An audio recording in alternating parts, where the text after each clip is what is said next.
I have the distinction of being one of 3 men to have exterminated such a creature. Is that glass bulletproof? No, sir.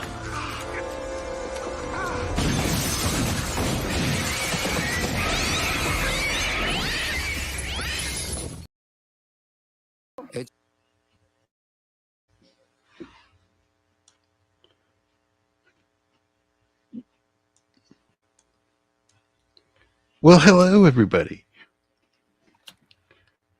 Howdy. Everybody's having a good evening. Yeah, Beard, how are you? Yeah, sure. Doing pretty good. X-Files Mondays are always some fun days. And I'm just going to go ahead and throw this out there. I think one of these episodes has featured easily the ugliest Mulder tie that we have seen so far, and possibly of all time. Oh, well, hopefully Roman will let us know tonight because he keeps tabs on Yeah. those things. Yeah, But yeah, they're very Yep. 90s. Mulder's tie and Scully's shoulder pads. Oh my gosh, the shoulder pads. I saw that. Oh. Yeah, you haven't lived till you've worn a suit that had big shoulder pads like that in it. Oh my gosh. No. I'm glad I grew Shield- up in there, but I wasn't an adult back then. Yeah. Yeah. I had the pleasure of being an adult during that time. Yeah. It was You wore the shoulder. Well, guys wear shoulder pads. it was part of the style. So Yeah. As was the style at the time. Yeah. Yes. But Yeah. and it was, you just rip them out of there later, and you could still wear the jacket, and it wouldn't look dated. So I remember having to borrow my dad's old jackets that had the pads. Looked kind of weird on my shoulders. Yeah, and then a tie that looks like a carpet from a hotel or something. Shieldwall, how are you doing this evening? I'm doing real well. Thank you. Yeah, I think these 2 episodes are where X-Files season 1 is really starting to hit its stride. And I think if people have been watching it from the first episode, they're now starting to get really invested. And this is about the point, I think, where they probably decided to make season 2, or, was pretty sure they were going to make a season 2. Because I want to say, if I recall correctly, this was the point in the show's lifespan where people really started talking about it at like work and stuff. Hey, have you seen this show? It's pretty cool. Check it out. Or did you see last night's episode or whatever? And yeah, so I distinctly remember that kind of happening quite a bit. But thanks for having me on it. And this is man, Popcorn always. Talk 85, and I can't remember the first one I joined, but it's been a few. But 85 already is pretty incredible. Yep. Welcome, Maria. Good to have you. Thank you so much for the invitation. It's been, I have to say, like, it's been a long time, like a really long time since I watched an X-Files show. I was a kid back then, and I think my parents, they were into X-Files, but we didn't have cable, so I got what I got in like national TV, which was actually, I had Star Trek, and a few more other shows, but I got to see a couple of episodes of X-Files, but I was like, I'm probably thinking like over 20 years ago. So to watch it again was like, oof, wow. Right. Watching these X-File episodes have really opened reminded me of a lot of things. Also, I have a little bit more critical view of TV shows now than I did back then. Because back then I was working so much, and it was on network TV. Like, you had to have an aerial or whatever to get it. And so if you missed it, you missed it. That was it. You didn't see it again until it came out on VHS or DVD or whatever, or maybe syndication years and years later. Star Trek was like that too, like TNG. If you missed it on TV, you didn't see it for 3-4 years, unless you were like a hardcore fan. But I remember I was working so much that you would just catch it. But Mhm. now that we have, streaming services, you can watch kind of whatever you want for the most part. If you, but what I like about it is this is back from TV when there were 22, 23 episodes in a season, Yeah. not 8 30-minute episodes or whatever that costs like 120 million per episode to make. And Good they point. didn't have a huge budget, Good point. so some of the special effects or it caused their storytelling to go a certain way, but you still could see what they were working with and admire the creativity Mhm. and what they did with their storytelling and Well, and you did pull up a good point. They relied a lot on props, and the creativity there was just enhanced because you couldn't rely on a lot of special effects that were so expensive. I mean, they probably did have it like the well, we're going to get to it, but like the parts of the UFOs and things like that, they did rely on some sort of computer, Mhm. digitalized things or props, but it was mainly like real things. And that's what, for me, it made it so authentic. Because I know it's not CGI, Right. it's not a Right. green screen. It's a real place where they filmed like real people. So Yeah, it's called Canada. Yeah. That's where they filmed most of it. You could yeah, tell. Yeah, there's the one scene where there's like they're playing football and it's like this muddy field and it's raining, and I was like, it was raining that day. And there's nothing they could do about it, so they just pushed through. You saw that in previous episodes where they had the cult that were in the clay pit in the barn. That Yeah. was raining that night when they shot it, so they just had to push with it. Yeah, but yeah, you're right.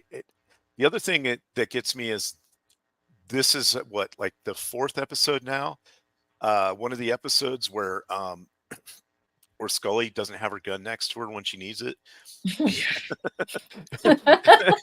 I knew that was going to trigger beer. Oh my gosh. but yeah. Guess how far Anyway, away mine is. yeah, it's probably sitting on it right now.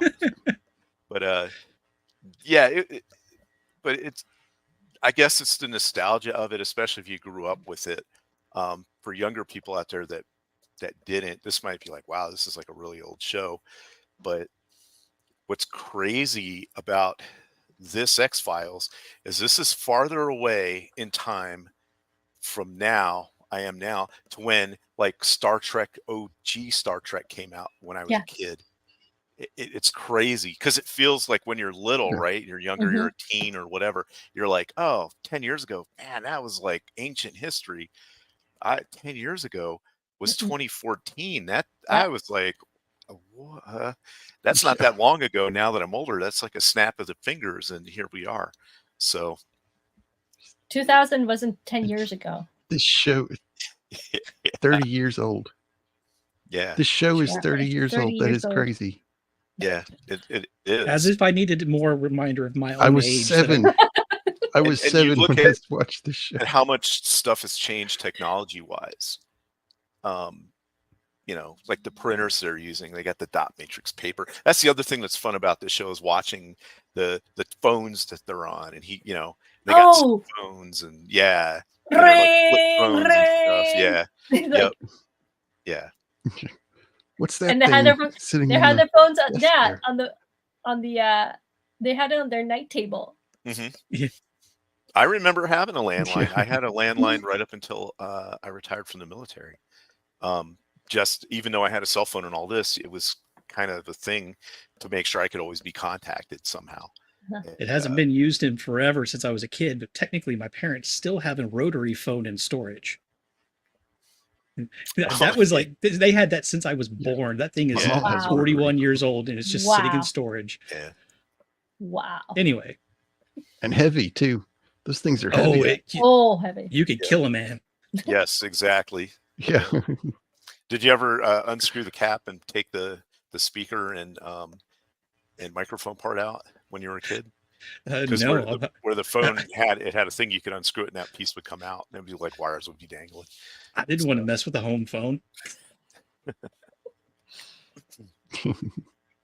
So yeah, this episode starts with Mhm. it's X-Files, so it's either like a secret government installation, a field or forest somewhere, Mhm. a psych ward, or jail. Fair. Yeah. This is actually a prison. What are you doing? Yeah, he just heard a Mhm. scream. I'm just carving on an inmate. It's okay. Go back to bed. Well, I heard a scream. No, you didn't. No, he's been dead. He's He's- fine. He's Yeah. fine. It's like, And and to then prove he it to you, blinked. I'm going to threaten you with a scalpel to your throat. Boy, that is Yeah, the right. sign of a trustworthy man right there. Let me tell you. Also, this is Yeah. 1989. Yes. Yes. When this is Yes. happening. This right here. Yes. Now, this whole story that Mulder's going to tell after this how old is he supposed to be in this show? Because I might be getting David Duchovny mixed up with the character as far as age. Because at this point, Yeah.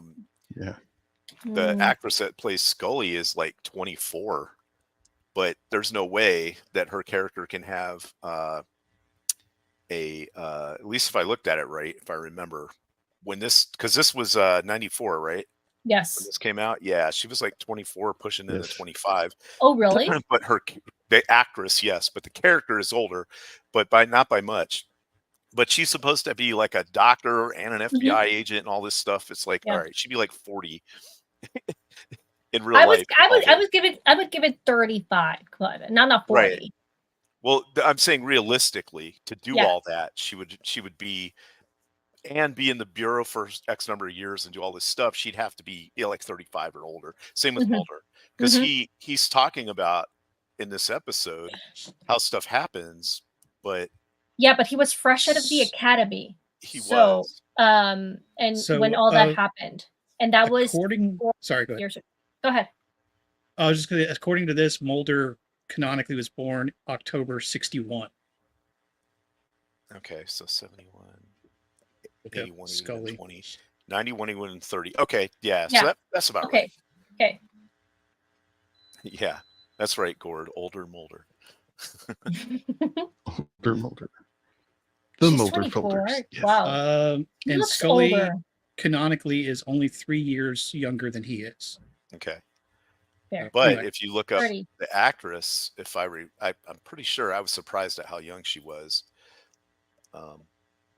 24, and she landed a Mhm. series like this. Yeah. That's pretty awesome. Yeah. What the heck's her name again? Yeah. Gillian Is- Anderson was born in Gillian. 68. 68.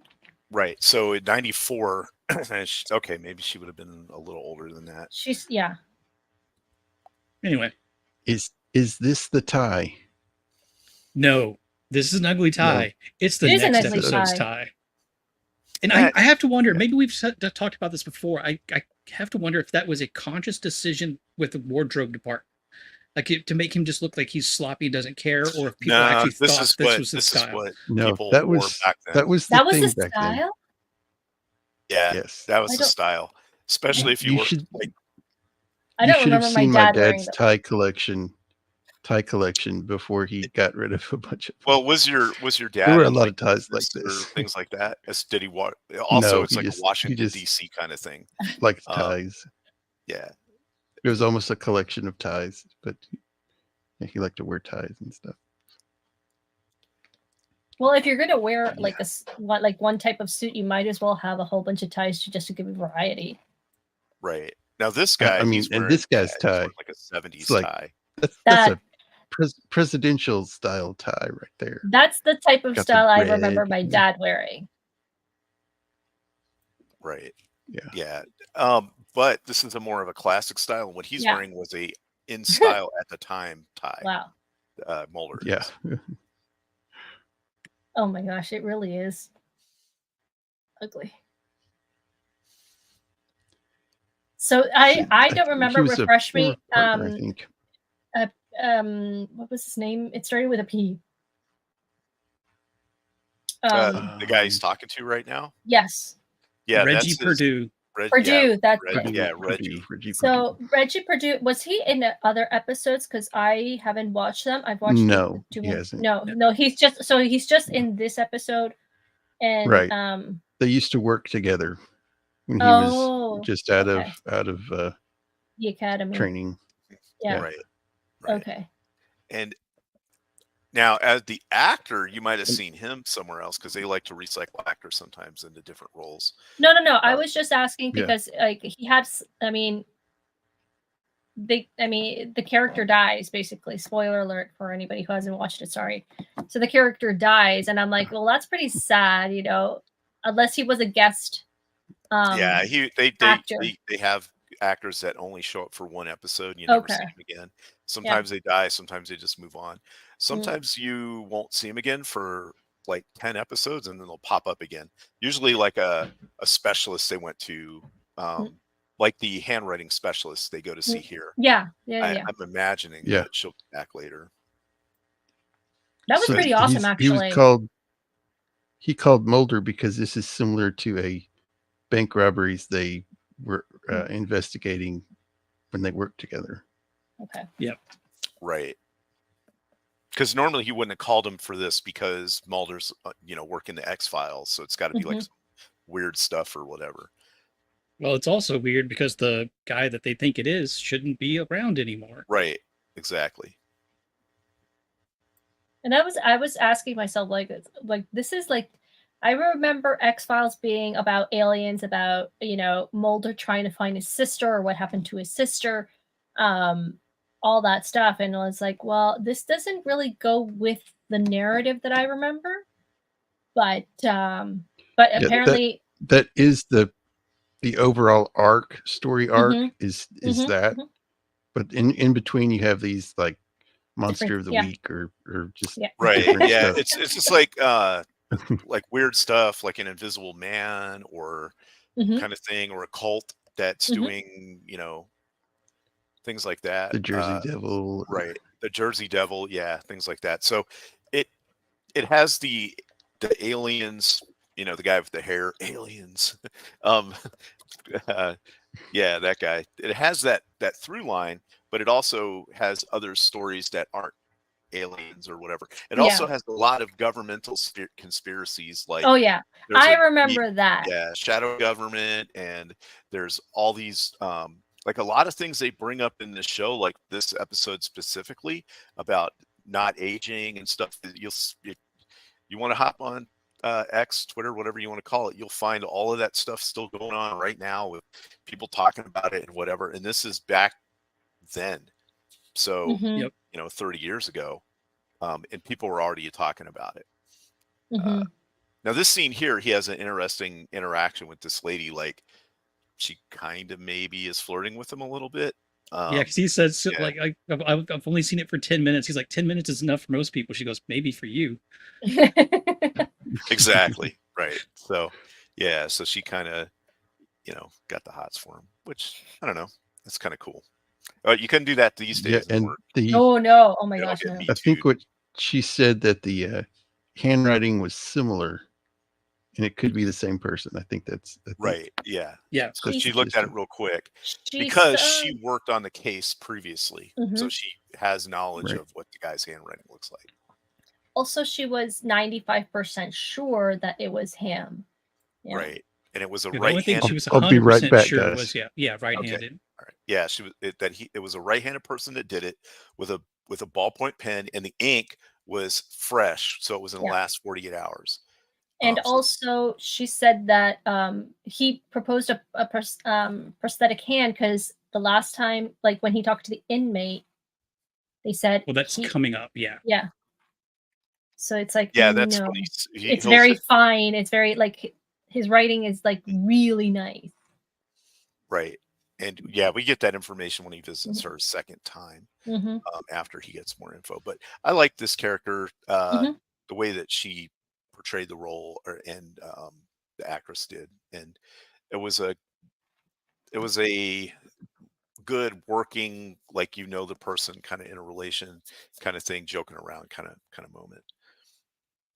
So I think that was pretty cool. Like to actually analyze the style, the weight, the pressure of the ballpoint pen, all that stuff. I was like, that's pretty sick. And to find out who it is, it's like, wow. Right. They can really do a lot with handwriting analysis. And this is pre-computer stuff now. Now they can feed it into a computer and AI Yeah. can do Yeah. all the stuff she did in like a millisecond and kick it out. But I still think there's something to be said for the human eye looking at things at different angles and stuff. Oh gosh, that's so sad, that part. And then this is a video of what happened. And this goes into why Mulder is who he is. So it's more Mulder backstory. I think later on in his seasons we start getting Scully backstory, but right now everything is kind of Mulder focused. This season 1, so you learn more about his backstory and things that happened to him that drove him into being the X-Files kind of guy. I'm blanking on the bad guy's name. I can't remember. Oh, it is.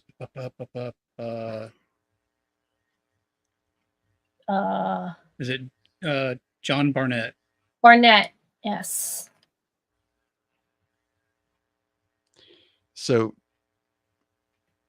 the guy that they investigated, they got him cornered, and he's got a hostage, and Mulder won't shoot because he didn't want to hit the hostage.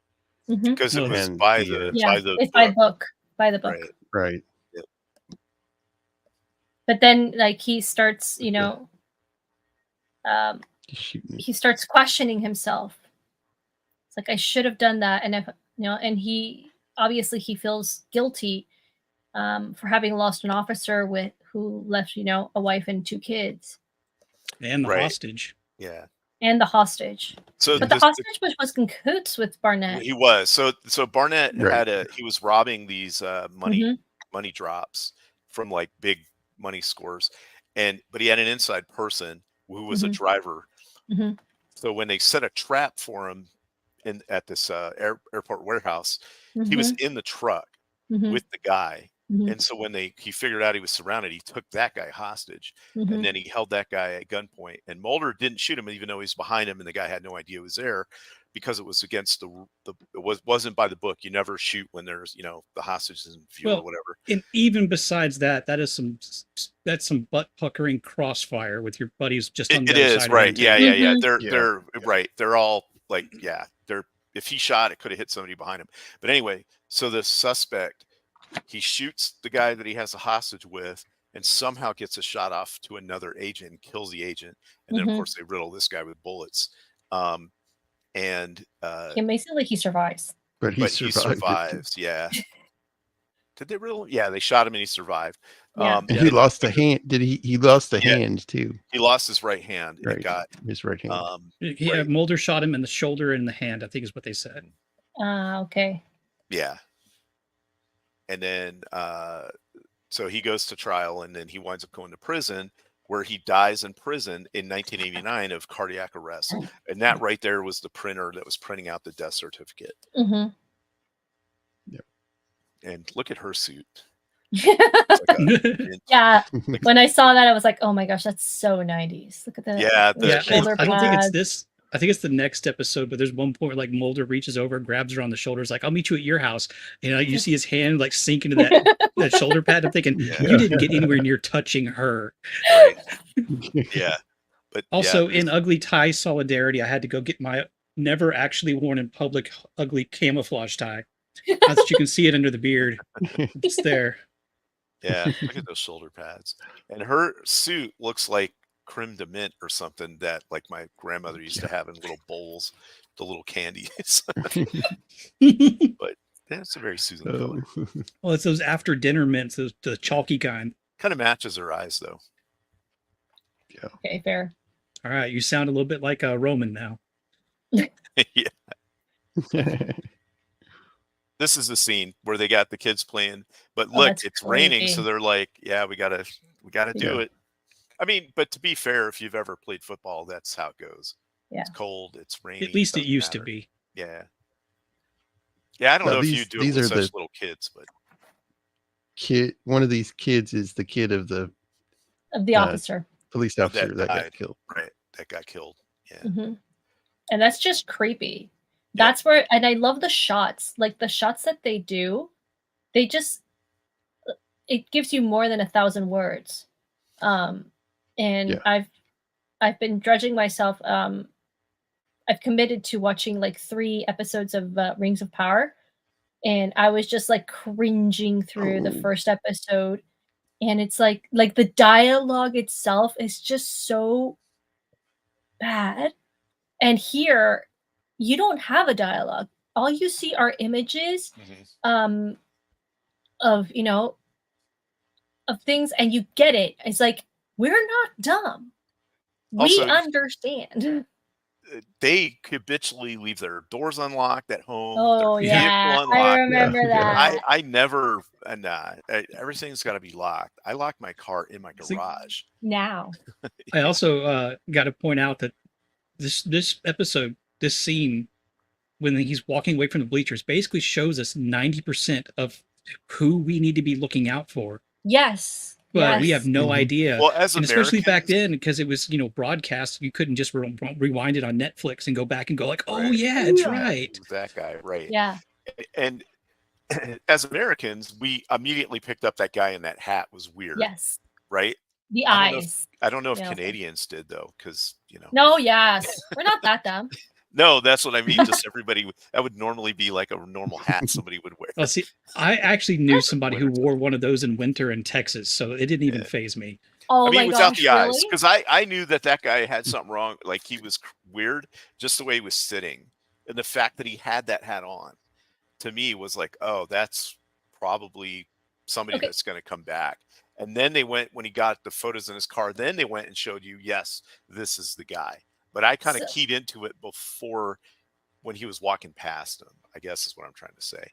So Yeah, it's really good too because he's right in the forefront of mhm, the shot, but you mhm. don't see his face. You kind of see it, but it's mostly obscured by the hat.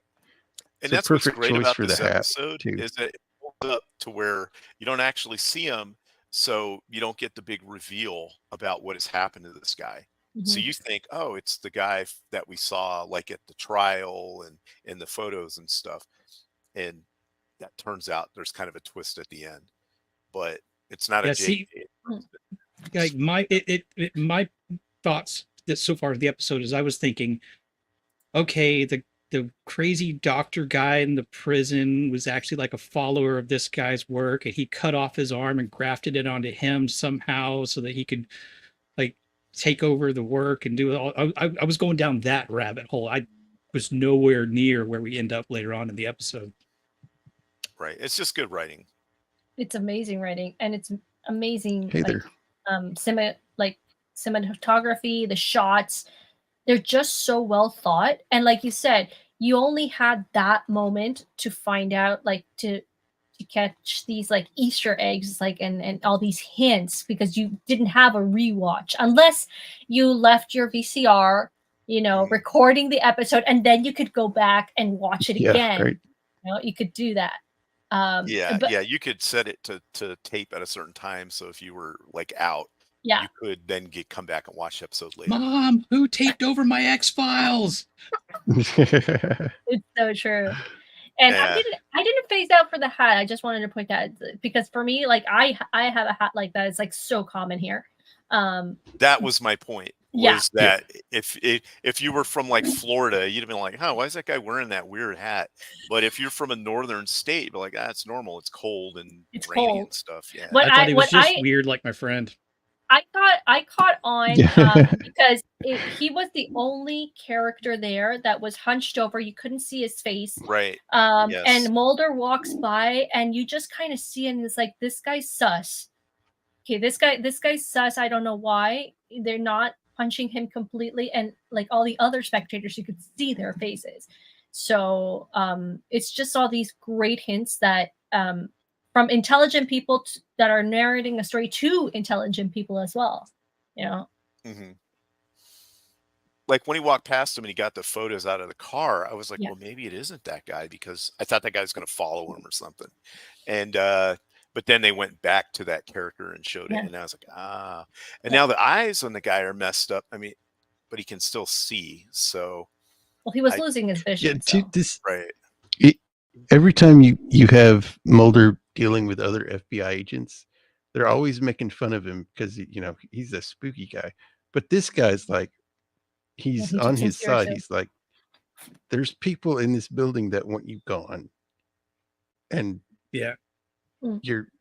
they want you to act like this and bring up all these crazy things so they can get rid of you. The other thing that's great about this show is the sets are really good. So when they say that this is supposed to be an FBI building, all these poster boards and like things hung up on the wall really look like a government building. With, with posters and all kinds of, and these pictures. There's like a picture of the space shuttle above him there. And Yeah. just like, but this board onto his left here, or on his right, our left, that's what it would look like. It's got little bulletin stuff and newsletters and things. Nowadays, it would be a green screen. Right. Okay. Oh, that's so lazy. But like those boxes behind behind her there a second ago, those are like evidence boxes. He's got all his files here and stuff. Look at the plaques on the wall. That's very government facility where you get like plaques for doing things, and it probably says like it's league softball champion or something. But it's very realistic to have all these files here in an office. I can think of newer FBI type shows that are just bare. There's nothing there, and it feels that's because like they're just visiting now, an office building or something. Right. Yeah. Now, I did get the 90s, even more 90s vibe from the tag that he has, like the FBI. The FBI font is just so thick, and it's like FBI, and it's like that is such a 90s vibe right there. Yeah. Yeah. Okay. And so this is the guy, and they're trying to age him up because that's what he looked like when he died. And now 89. So this went in 5-6 years later. Or that 90s technology where you just hit like 3 buttons on a keyboard randomly and a guy gets older. Yeah. Well, yeah. We're just now getting to where you could do this real time like that. Yeah, probably within the last 5 or 6 years. That's what they did back then. They took a criminal and dressed them up what they would look like later on, so they would know what they look like. I want to say that I've seen this actress in other stuff in the show or other shows of this era. She just looks familiar. Her name in the show is just Computer Techie. Yeah. Well, sometimes that's what. At least it was a speaking role, or was it? Did she even say anything? No. She did. Yeah. Okay, because if it's a speaking role, then like they kind of get more money and stuff, I think. And now he's like reminiscing, like the trial. That guy creeps me out. Barnett is such a great actor. I creeps me out so much. I was like getting nervous and then this was like, so the reason he didn't get the death penalty is because of what Mulder does on the stand here. So I'm thinking to myself, Mulder messes up by not shooting, and then he torpedoes this case by having. That's why. Yeah, that's why he didn't get the death penalty. Is they said he was supposed to get the death penalty, but then something happened at the court, and look at this too. This is 94. You have a woman judge, a woman prosecutor.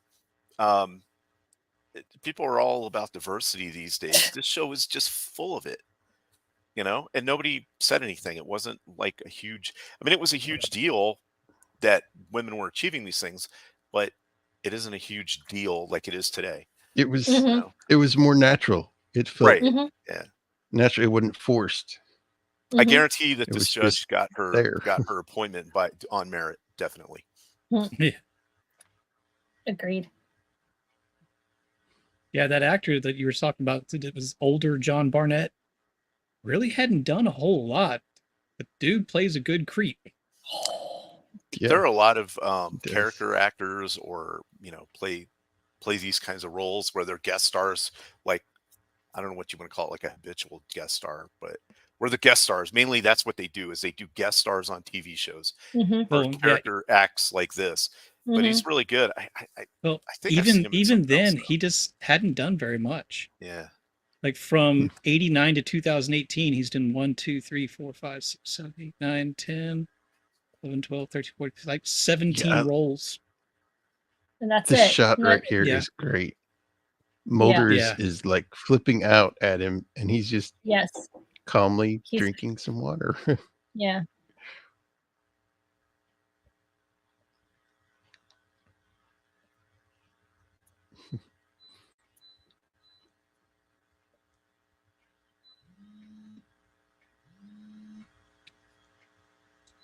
Yeah, this part right here where he looks at him. Oh man. And he's like, I'm gonna get you. Get you. Then blows that kiss at him. Ugh. Ugh. That was just icky. Oh. Oh, you got it. Oh, I got the willies. Everybody just watched Maria Oh, soul leave wow. her body. Oh,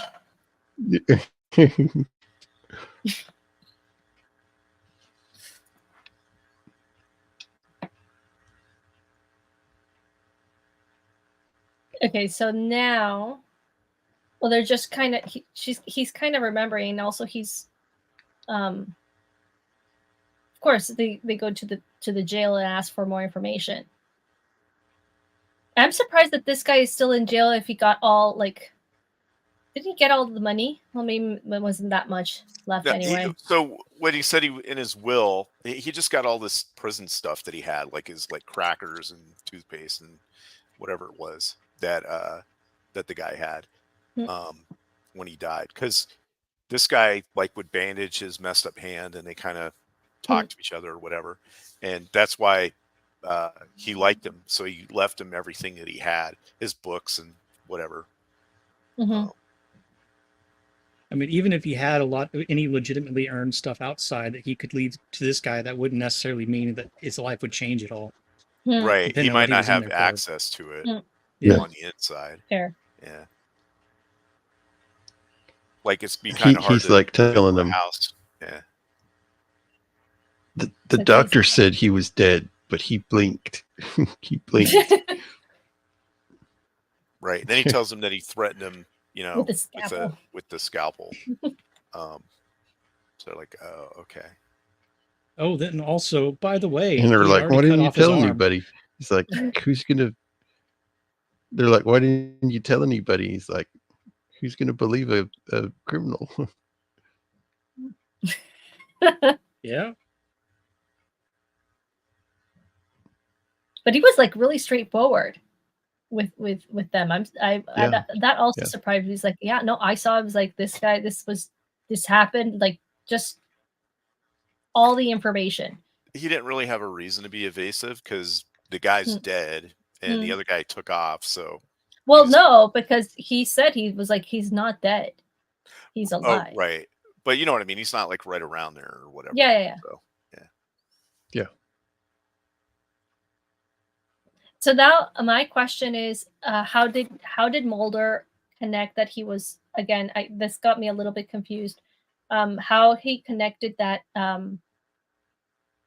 he was younger. Haven't gotten to that part yet. Oh, okay. Yeah, I don't think. I thought it was there. I thought it was there.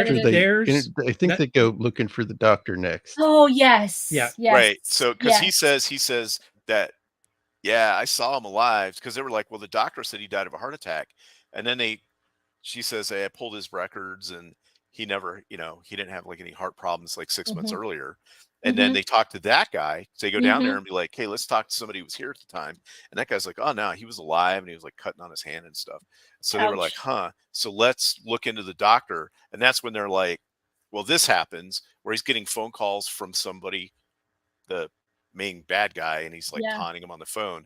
but eventually Yeah. they find out that the doctor that was working at the prison hadn't been a certified doctor since 1979. So Yeah. that's when so this talking to that guy leads them to look into the doctor more, which is then when they find out the stuff that we're going to talk about here in the future. Yeah. And this guy's equally good at playing a creepy person. Oh my gosh. But notice how they just show his mouth and not his face. So you're still like, don't oh, know. it's the guy from the trial.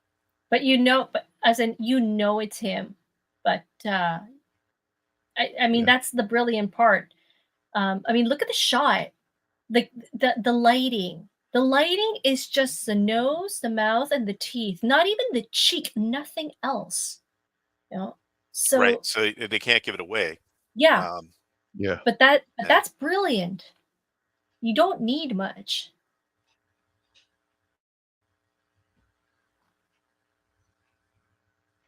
So obviously he's trying to keep him on the line so as to track him down, but Barnett is one step ahead. Is like, no, you're not going to track me, buddy. It's like, I know this. I do like that he starts out with, it's illegal to record somebody without their consent. And immediately, my brain immediately goes, that depends on which state you're in. And then Mulder goes, that depends on which state you're in. I'm like, yes, that's my boy. Also, if it depends on how they got a hold of him, right? So he's on an office phone. Yeah. If it's a federal office phone, there might be rules where you can do recordings on that, for quality assurance and training purposes. Also, they just called a federal agent, so I'm pretty sure that he can record and be cool with it. It's not like you tapped his phone. He called them.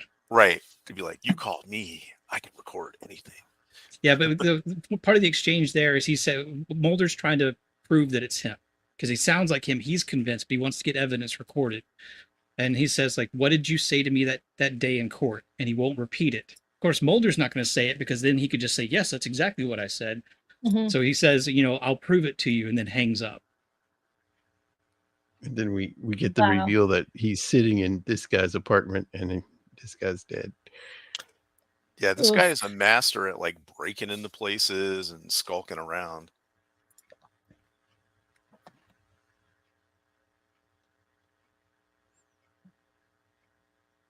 Oh, not yet. I thought he was in the. I couldn't remember. He calls him and he's like, "It's the middle of the night," and he's like, "It's 10:30." He's like, "Well, I was sleeping." I don't know. For some people, 10:30 is the middle of the night. Yeah. I mean, I remember seeing this. I was like, he's dead there. He looks dead right there. I think that's intended to be the fake out. Yeah. So we get a double fake out in this scene. Right. Well, just for the record, like 10:30 for me is kind of the middle of the night nowadays. And no shame. Yeah. Sometimes I wish it was for me, but my brain doesn't get tired until about 3 a.m.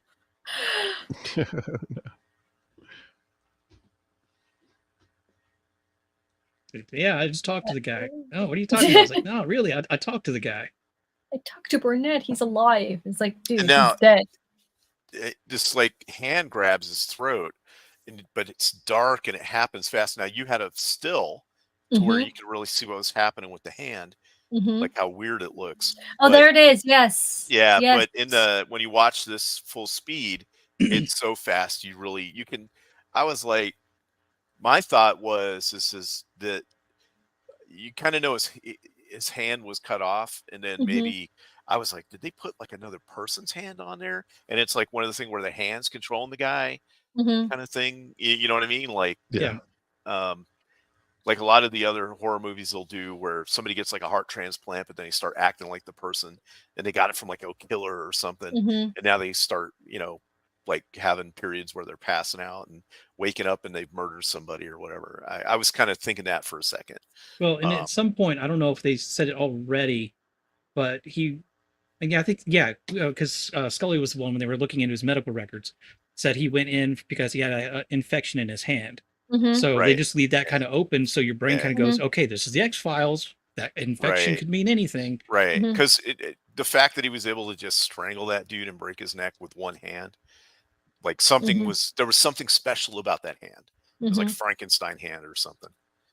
Yeah, he choked him out Yeah. real quick too. Mhm. And well, I don't know, but Mulder like keep saying hello. Yeah. No. Purdue, are you there? Oh, Tell right. me. I'm like, Yeah. Are you dude, there? it's like you were talking to him like 5 seconds before it, and obviously you hear something weird. It's like for me, it was just like, come on. Do you think Yeah, these a little today, bit. if Yeah. this was made in 2024, if they would use cursive No. for that? No, I don't no. think they would, because Comic most people Sans. wouldn't be able to read It would be text message. Yeah. Most people younger than me can't write in cursive at all. No. And it's a very beautiful cursive, actually, and she compliments it. Yeah, Like, it this is. is Right. flowy, Good penmanship. nice, good penmanship, right-handed, and it's so smooth that it's not done with a prosthesis or whatever, a Prosthesis. Right. prosthesis. There Because he it was is. like, well, what if he had like a prosthesis because he supposedly is right hand? She's like, it's definitely right handed. And they were like, well, his right hand was gone. And they're like, well, maybe he had like a, a prosthetic hand or something. Or, Mhm. And she's like, nope, cannot be.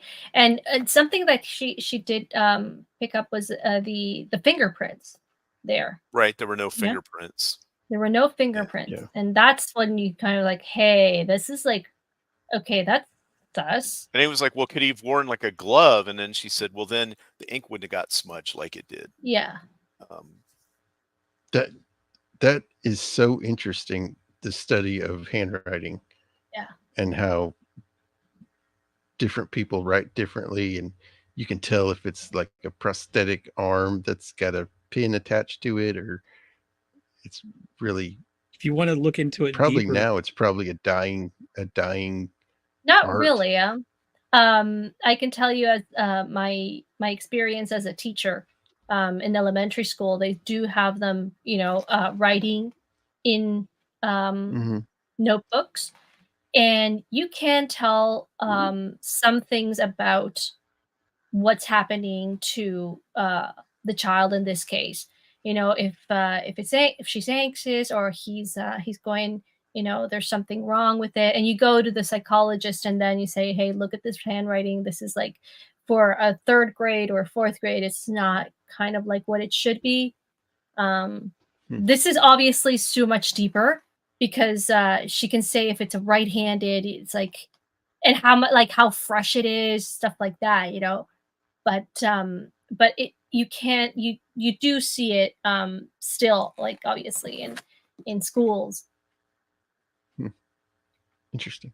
Right. That's Yeah. cool. And handwriting analysis is how they Mhm. actually caught the Unabomber.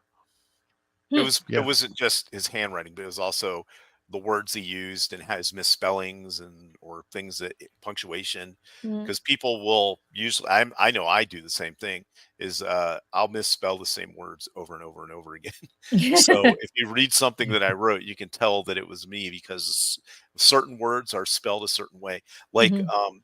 I want to say it was Christmas. He was spelling it Christ Mass, Mhm. not so it had two S's in it, and Oh. yeah, Mm. and that was how they were like, huh, this sounds familiar. But what really broke the case was they printed it in a newspaper, and somebody was like, I recognize this writing style as my brother's and manifesto, and that's how they caught him. Wow. But That's So crazy. here's the doctor bit. Yes. now I wonder if they really got an actress that's suffering from this condition. yes, Oh, I actually they just pulled did. up the trivia Yeah. for that. The footage of the young girl with progeria was filmed after the production crew contacted the Progeria Society and were put in touch with the family of Courtney Arciaga, the girl in the film right there, who was a young girl with a disease. She and her family were fans of the series X-Files and were flown from their San Diego Wow. home to Vancouver to shoot Oh the my scene. gosh, that's so sweet. Yeah. She got into her show. Yeah. So Oh, that's what's it so called? awesome. Progeria? Yes. Progeria. Yeah, it's a rare genetic aging disease where Yeah. you'll age as a child extremely rapidly. Yes. Yeah, and the way that the doctor here is describing it is really they just end up dying of old age. Like their organs fail, just like they might fail as you get older, because your body is just in Right. hyper speed from the moment you're created.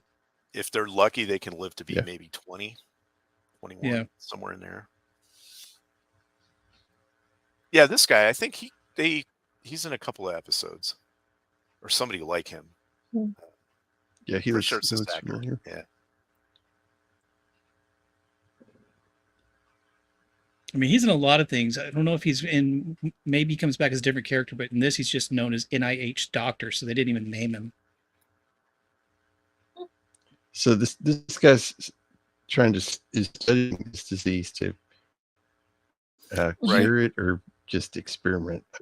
So yeah, so they're saying that the doctor that was at the hospital, he hasn't been a certified board doctor since 1979.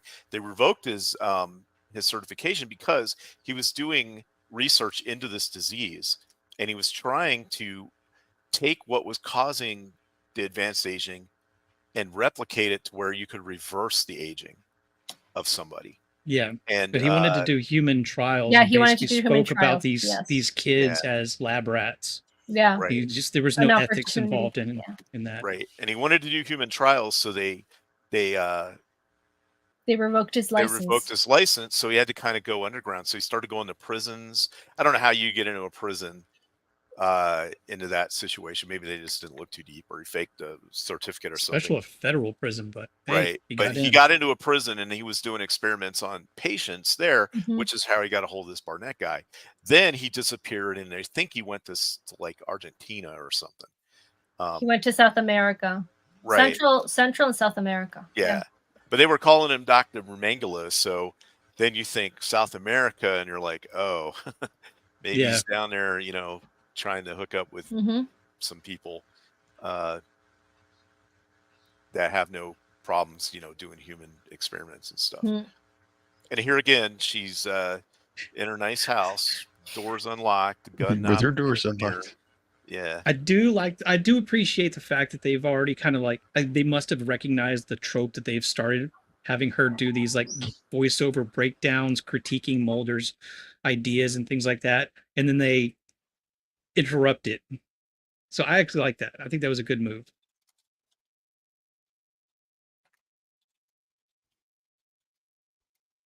Don't remember this episode. Watch X-Files every night. Maybe experience some lost time. We'll get into that in the next episode.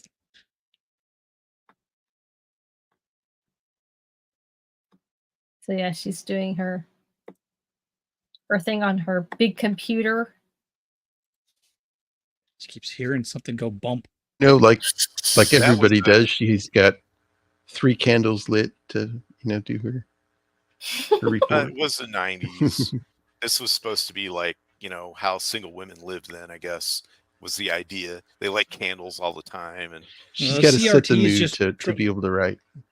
Well, yeah, the CRTs also just draw so much power. You can't have a lamp on at the same time. It's going to flip the breaker. Yeah, right. Yeah. And the other thing is that was a top of the line computer at the time. Yes. Oh, there's your gun. It's a little bit far away from. I also have to point this out. If she's going to have it sitting somewhere, and it's obviously she's not going to need it, why is it already unsnapped? It's just it's just everything about this is sloppy. Plus, Scully, you've already experienced this. Keep it next to you. You go to the bathroom, you put it on the tank behind you. I don't think she's paranoid enough yet. Yeah. She should be. I mean, if a guy, crawling through an air duct doesn't get you paranoid. And also, again, with the why she basically had this, except for having the magazine in, this gun was set to be stored in a safe somewhere because she doesn't even have a round in the chamber. Please, Scully, tell me when you're on duty, you carry a round in the chamber. So Walther, it's got a safety. There's no reason not to have a round in the chamber. Right. It could have been against regulations or something. I don't know. If it's me personally, I would have carried a revolver. Because that can't. Of course, everything is turned off.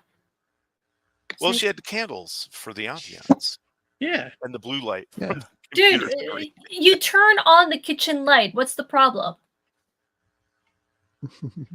You know, electricity back then was not as expensive as it is now. So I mean, at the very least, you turn like the oven hood light on, so there's something in there so you don't stub your toe. yeah, She doesn't have a peephole in her door either. So he's like, it's Dr. Jones. It's And like, then who? yeah, and she's like, oh, I'll just open the door for you. I mean, she does have a gun. So I guess she feels safe enough. There now it's all lighted. Oh, you still have the 3 candles. Yeah, though. 3 candles. She has a really nice house too. Got to have that mood lighting, Lots the of candles. kind of almost like pastels and Mhm. yeah. This guy's Get our- kind of creepy himself, and yeah. notice he looks young too, unusually young. He's got And the Well- weird eyes. Well, aged he much. experimented on himself, and he said it. He experimented on Yeah, right. himself, but his experiment failed, so he's dying. He only has like a month to live because his Yeah. brain is failing.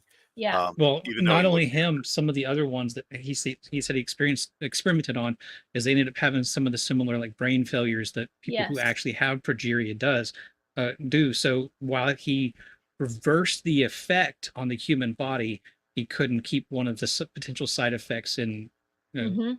causes of a fatality. Except from- Ornette. Right. He Yes. was a success. He was the only success that he had. A serial killer, mass murderer, just happens to be the one who is successful. Oh, pesky coincidence. killers.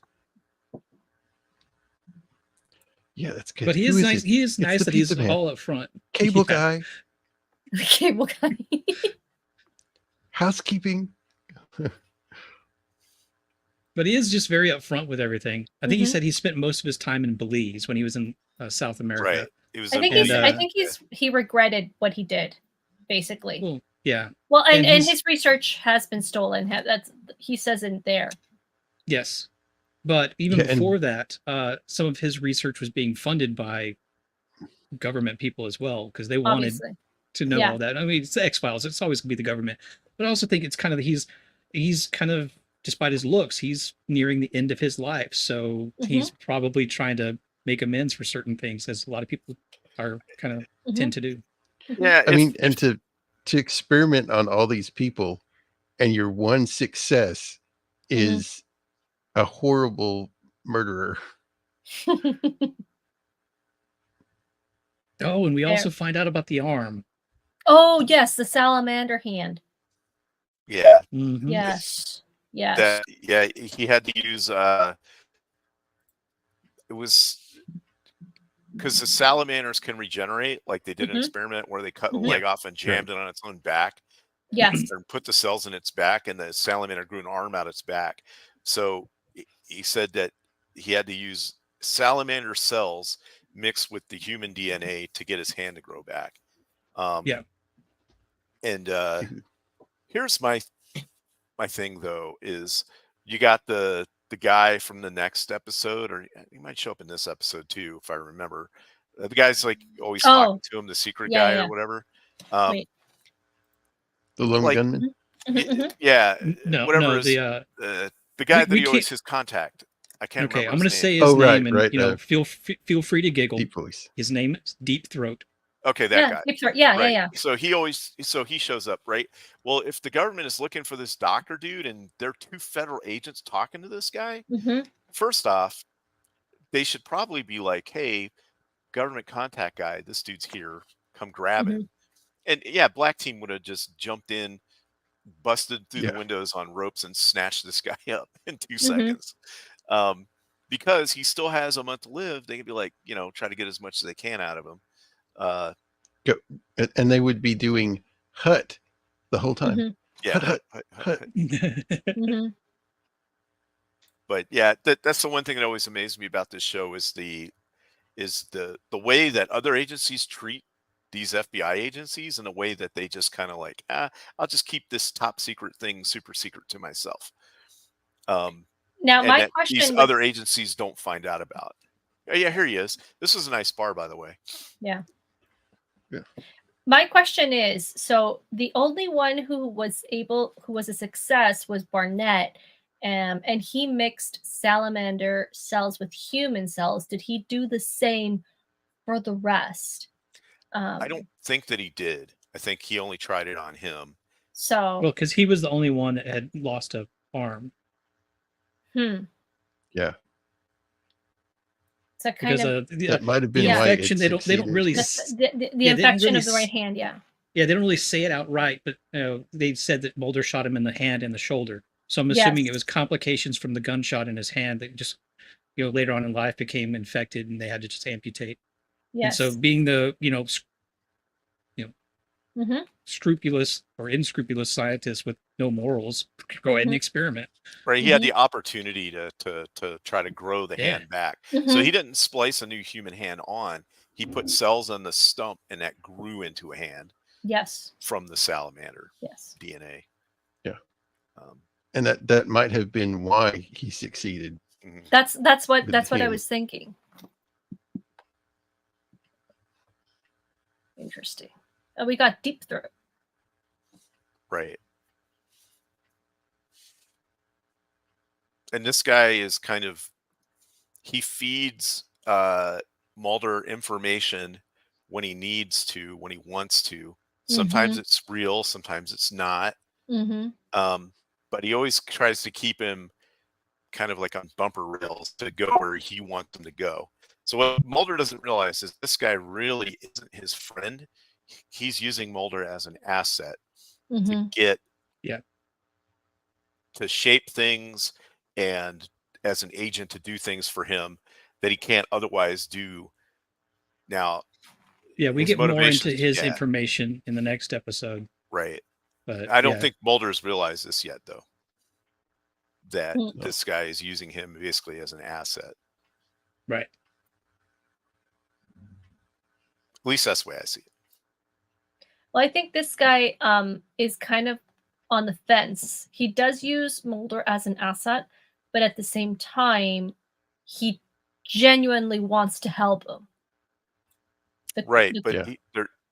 there's the all- question is yeah. the question is that like Mulder, trusts him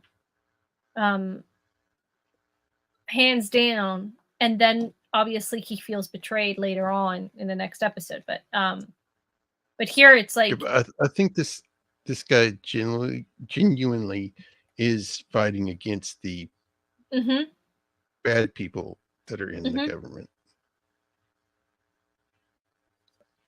Right, I but mean, the way that he manipulates him in the next episode, mhm, to me, shows that he's Yeah.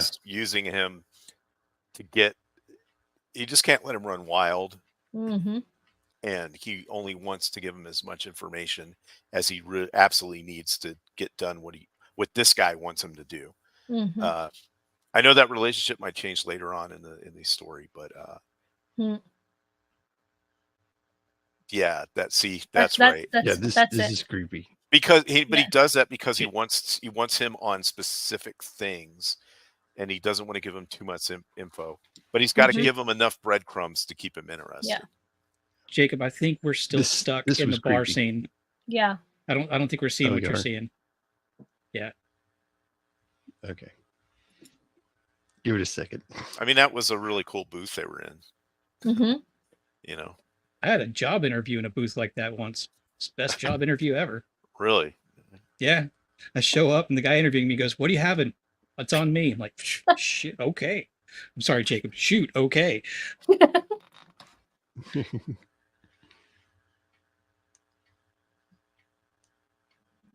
Yeah, I got some slow internet at the moment. Sorry. Yeah, let me know when that comes back on. Yeah, All right. but the scene that I'm at, yeah, here we go. It's like she's in the shower and she hears her Oh yeah. machine Oh yeah. going through the messages. This, kids, is what voicemail used to be like. Oh, see, I missed that. I Oh thought my that gosh. I thought it was a message she was getting, and then she replayed it. I didn't realize that it was somebody calling in to replay her messages on the phone. You could do that. So yeah, when she gets to it, there's no. I mean, it would leave a note how many messages you have, and there were no numbers to show how many messages you. Mm-hmm. Because when you to the new kids on the block that don't know, once you play the message, it erases it counts down the number. So the there's message is no still number on the machine. So it's been Mhm. played, meaning it's Right. been played since she's been Mhm. in the shower. Mm-hmm. So somehow he got there was like a PIN number you'd put in. You'd call Mhm. your phone, put in the PIN number, and it would Mhm. play your messages Mhm. so that you could do it remotely, like if you were at the airport or something. Mhm. Um, so, but he touched it somehow. Well, he was in her house the other day, Yeah. just creeping Right. around. Yeah. Oh, so that's where he probably got the number from then. The Yeah, PIN because it's number thing. probably on like the underside of the Yeah. answering Yeah, machine, yeah. which Yeah. is why there's that Yeah. thumbprint on the underside of Right. the. Because she's Yes. like, yeah. Yes. Because she's like, That's I found a something- thumbprint from him. Yeah, that's a connection that nobody would make these days that has never had an answering machine like that. Yeah. Yeah, but she's already jumped ahead and had it scanned in and looked at, and And here's the thing about that answer machine. That was like a brand new high tech one for the time. Yeah. Yeah. That you could do that with. see, this is nice because we get a little bit more reveal of the face now that we Yeah. know that he's supposed to be younger. So now we can actually see Yes. more that this is a different actor, a younger actor, but we don't get to see enough of his face to immediately recognize him if we were to see him in a crowd necessarily. Mm-hmm. Right. Yeah. In fact, well, Whose ever idea this was to use the light to just obscure the face is brilliant. I know. And actually, if you just look at the shadow on the right side of his face, on the left side of our screen, it's like a perfect profile of a different It's face. true. It is. It's like you're true. looking at two different Yeah. faces right now. It's kind of creepy.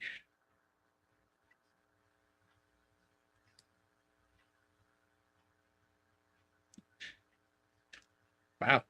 But we've found one. We've found a landline. We found a landliner. Yeah. No, they are useful, like if towers go out. Oh, Yeah, if you have a business or something, the you last kinda- house I was in had a Yeah. landline.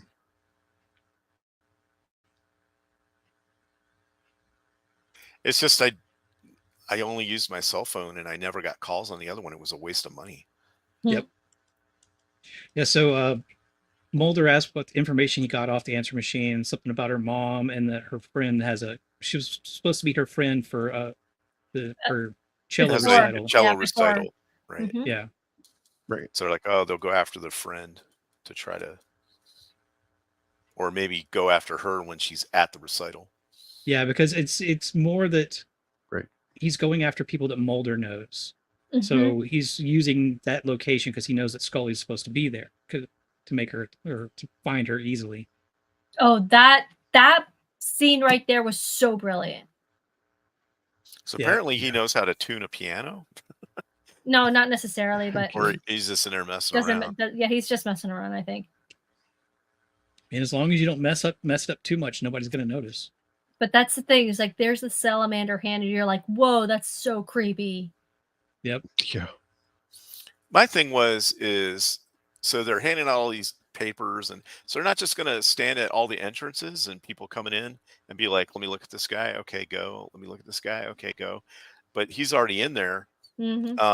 I don't know why think they didn't go walking around and just challenge every single person in there. Hey, who are you? Let me see your ID.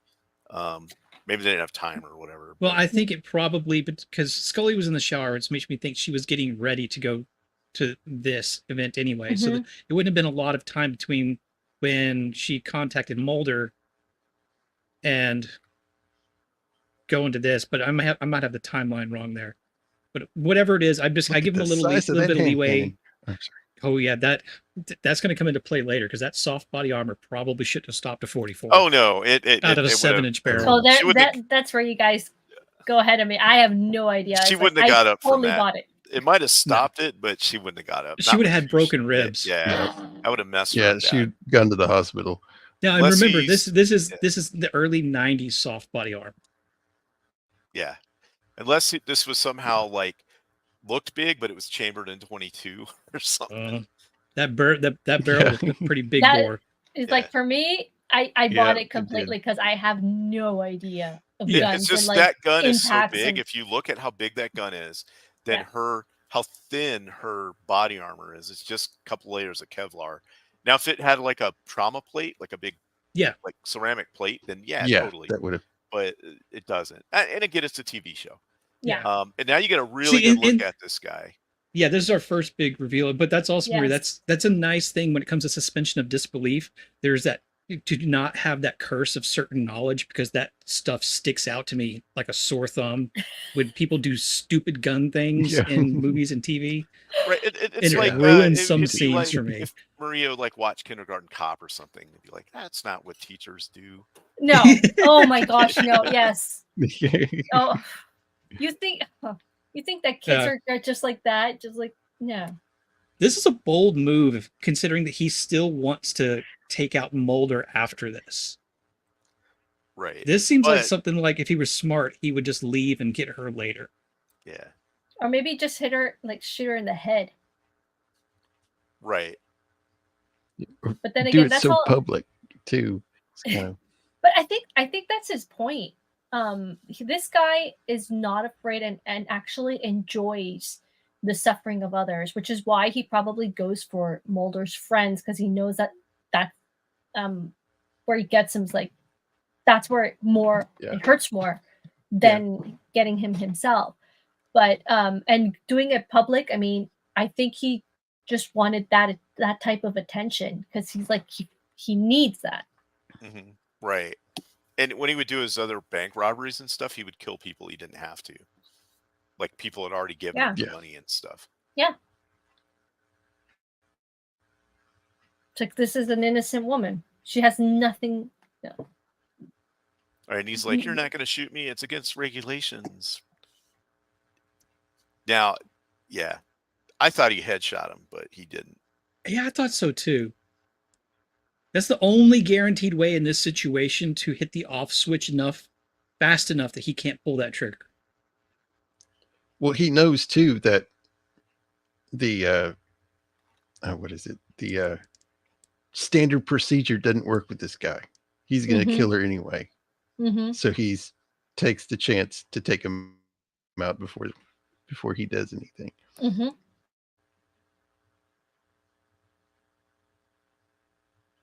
And that's what, like, yeah, because he said, See, I'm now not going to make the today- same mistake again. Scully would have gotten up and she would have been the one to shoot him. Good thing Scully was Absolutely. wearing that mithril. He's real good one. That's the only reason it's that thin, and it stopped a 44 out of a 7-inch barrel. Let me tell you, because 44 Magnum is Oh, a and big it's bullet, high but it's up- also it's still high up moving on the- really fast. Okay. It's high up on the vest too. Yeah, a shot like that, even if it did stop, that is much force, because without a solid backing behind that, all of that force still gets transferred into your body. It's just not Yeah. so much a piercing force like you would have with a bullet with no body armor, but it's more like all of that energy in like a fist size Oh, like section just hitting you like a horse kicking you in the chest, Yeah. and actually getting And- hit and in remember- soft body armor where your heart is can still be enough to stop your heart, because just the sheer amount of Yeah, force that yeah. would deliver to your chest. okay. Then I'll just think it's mithril. Yeah, that sounds Yeah. plausible. I mean, if It's- you look it- at it that really line is- right there above her fingers, it's possible that's Velcro, and below that is a trauma plate. It's Like it possible. would slide in Yeah, there. yeah. And they just never mentioned it. But And see, it- the thing you about know, a trauma plate is a thick ceramic, right? So it shatters to break up the impact of the bullet. And that'll stop. And two, it that'll really stop is rifle. deceiving Mhm. the kinetic energy of bullet. That, I mean, you can see the bullet right there, how big it is. It's really deceiving how much power is behind that Yeah. bullet. I mean, it's not as much like the old westerns where it hits. I mean, even in this, when she lunges backwards, now that might be a human reaction to try to your body just tries to get away from what the force that's hitting you. But it's not enough to actually make the human body go flying backwards. But it is enough to break a rib if you get hit in the right spot with maybe a little bit less body armor than you would want. You see, I thought he had shot to kill in this scene here, right here. Well, he probably did, but the guy just didn't die right away. It looks like he shot him twice in the chest. I kind of wonder if he hit him in the because it looks like there's one shot in the shoulder, which is weird because that's the shoulder that would have been behind Scully. No. Yeah. Yeah. Or not Scully, but no, not Scully, cellist. the cellist. Yeah. Oh, the cellist. Yeah, the cellist. And this guy over here is yelling at him like he's a CIA agent. Where's the secret documents? Because he hid all the research somewhere. Yeah. The doctor's research. Mhm. And there's a hand. His salamander hand, which only has like 3 fingers. 4 fingers. fingers. That was so good at breaking 3 into fingers, places. He could use that hand to climb up a wall. That is so good. It's sick. Yeah. I don't know if it had like something funny. Look at that makeup, As man. I sit here watching this, there's geckos on my window that have the same kind of hand. Yeah, the makeup on it is really good. The way they make the veins look like they're popping out from under the like semi-translucent skin. Yeah. Yes. Yeah. Also, like you can see, it's just like the middle finger is basically his 2 fingers put together. Yeah. Yeah. See, and this is where you kind of like wonder if he's gonna blink again, because he like turns his head as he dies, like actually dies, and looks towards Mulder. And I think, if I remember correctly from the trivia I was looking at, this is the first episode where Mulder kills a man. It might be. And then, the lockers. Brilliant. Now, brings me up to a question. So you have these at the airport and bus stations and whatever. So you go, you put your money in, and then you take the key. Is there a time limit to where the owners of the locker are like, all right, this locker's been sitting here for like 2 years with nobody taking anything out of it? Are we going to bust it open and see what's in here? And so that was my question as well. If enough people do it, you start having less lockers, you start losing money because that locker's not making any money for you anymore while the guy's standing around with the key. So I don't know there's a legal time limit on it. Yeah, there's got to be some kind of time limit. Maybe at that time it wasn't so much, but nowadays I'm pretty sure if they do open it, the person opening it and clearing it out isn't going to know what that is. It's probably just going to get burned. Yeah. Unless he really reads it, or I wasn't talking about specifically the stuff that's in there, but in general, like if somebody, let's say somebody goes, they pay the money, they get the key, and then they die in a car accident or something. You don't know who. It's not like your name is on it, right? So this guy is dead. The key, is burned to a cinder or whatever. Or the car flipped into a river, and the guy's, missing and dead down there. But he's got like his dirty socks and underwear. I'm sure it's engraved. It's probably a little like metal plaque that's bolted on it that says the time limit. But to answer this question, we do X-Files the first Monday of every month. We do 2 episodes. Mm-hmm. Oh. Yeah. But that just got me wondering about that. So I went down. And I should have looked it up at the time, but I was really thinking about it. Like 6 episodes left, so we will take a break from X-Files at the beginning of the year, but we will go back to it. Forgot about that. Yeah, right. But it's a great show. So this was a good episode. I really enjoyed this episode. And this one, the next one. Okay, so this one I really enjoyed because it was just like the feel of like real X-Files. Right. So, expect that one guy from the History Channel to jump up and be like, "Alien!" It's the guy with the weird hair.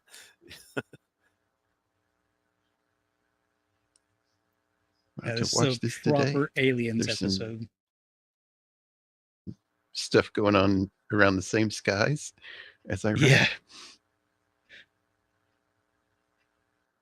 Oh, and also keep your eyes out This is the ugliest tie of all time.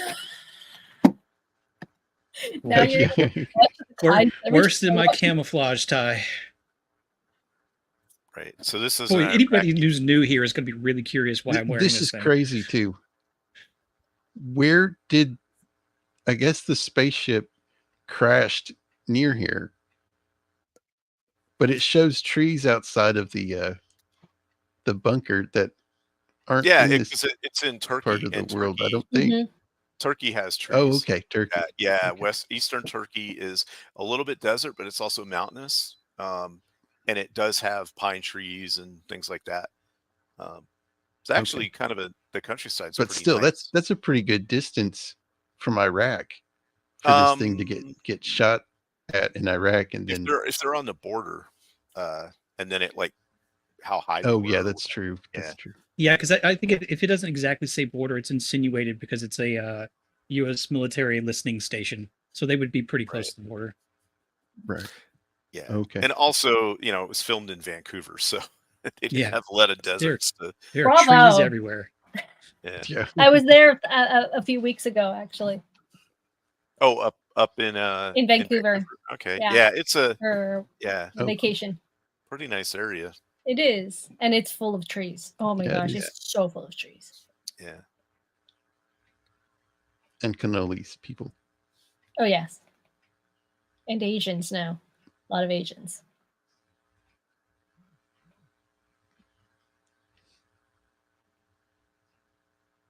And these guys are wearing the old chocolate chip desert camouflage from Gulf War. Yes. They call it I used to have some of that. Yeah.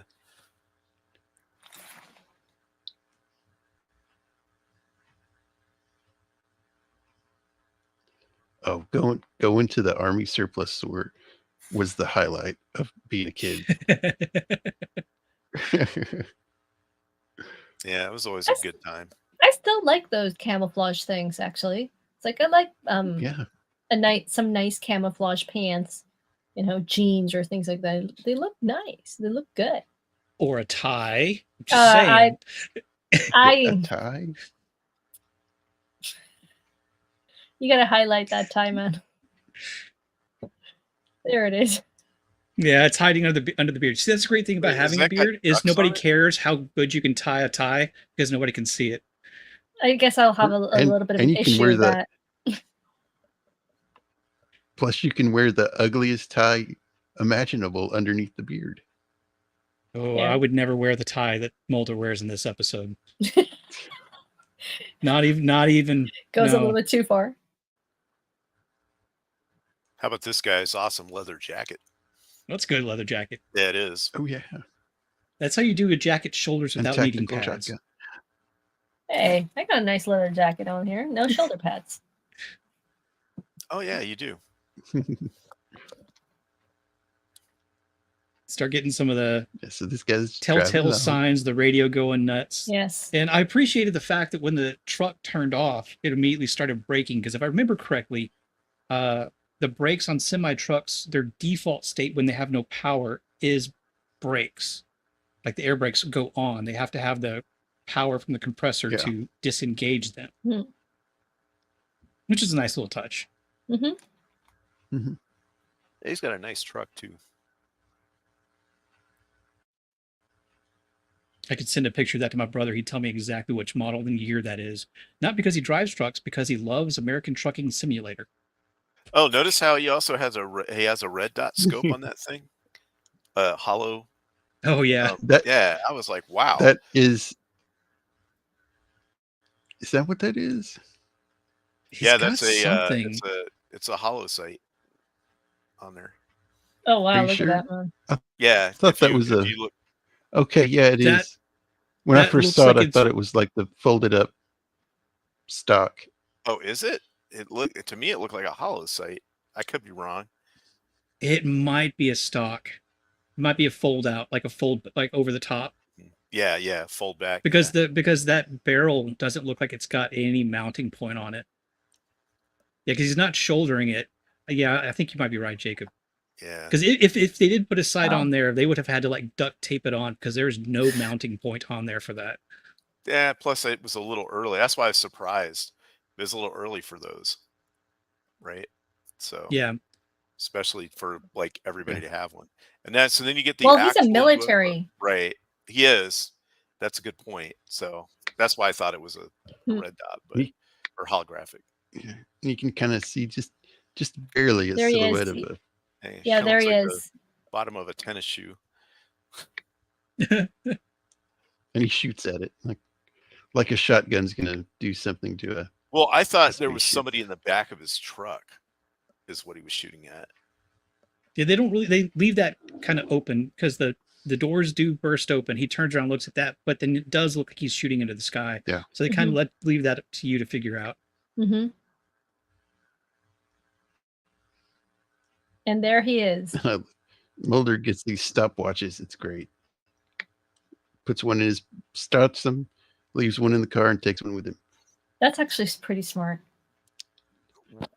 I What's would've causing like that temporal distortion though is kind of like, I guess that's a thing of UFO like landing sites or whatever. He's got this weird Geiger counter thing. Well, plus it's very common even in our world where people report losing time, where then there's the back and forth. Did they just like, were they unconscious during that period of time and it passed normally, or did time pass differently for them while they were there? That sort of thing. Mhm. So I think this is the show's interpretation of that effect. Yeah. I like the whole back and forth here. You know, it could have been a mountain lion he was shooting at. And Mulder's like, it could have been. Right. And then she's like, you know, there's like a decayed swamp area here that could have been swamp gas those guys were seeing. Which could have been. Yeah. I mean, it is a real thing. That's Yeah, where it like is. will-o-wisps come from. Yeah. But also, what do they call that? It's a ball lightning. It's called something. St. Yeah. Elmo's fire. Yeah, I think is what that's called. Yeah. But it's all really rare. Was that a bug? Like a No. dead bug that he Like- put in there? No. He That's found the some, the white stuff. That Oh, okay. that's Okay. it's a piece of Yeah. that stuff.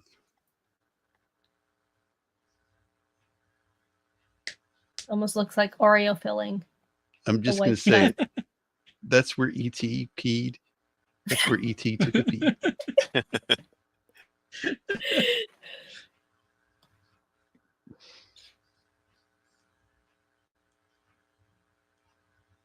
So this is like Yeah, and I love that, feels like he's in, you know, he's he in was his hearing on element. the radio. Yeah. Yeah, that guy, the driver was like on the radio. He could hear, you know, people talking. There's this big thing, this guy, and police cars going by. It was like Close Encounters, you know, that first Right. scene with the police cars. But and this stuff. is in Kentucky, right? Or Tennessee or someplace? Because they all had accents. They were like, I see it right now. It's going over my house. I think Yeah. Kentucky. Tennessee. Yeah, It's in Looks Tennessee. like a cigar. Tennessee, okay. Yeah, it looks like a cigar shape. It's got green and red lights.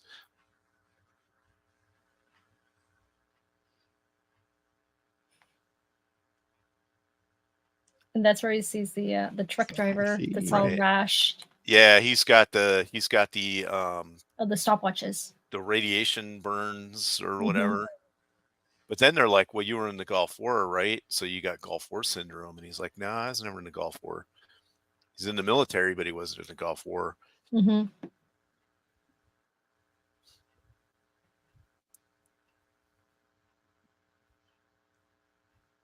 And he's like, look, I just want to get back in my truck and go.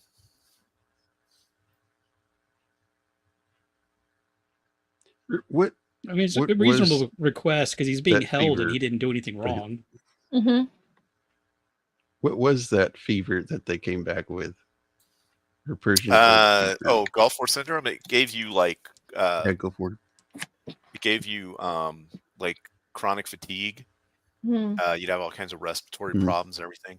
It was a mixture of depleted uranium, Wow. all kinds of chemicals from Ay. like burn pits and stuff that they were burning, and Oh.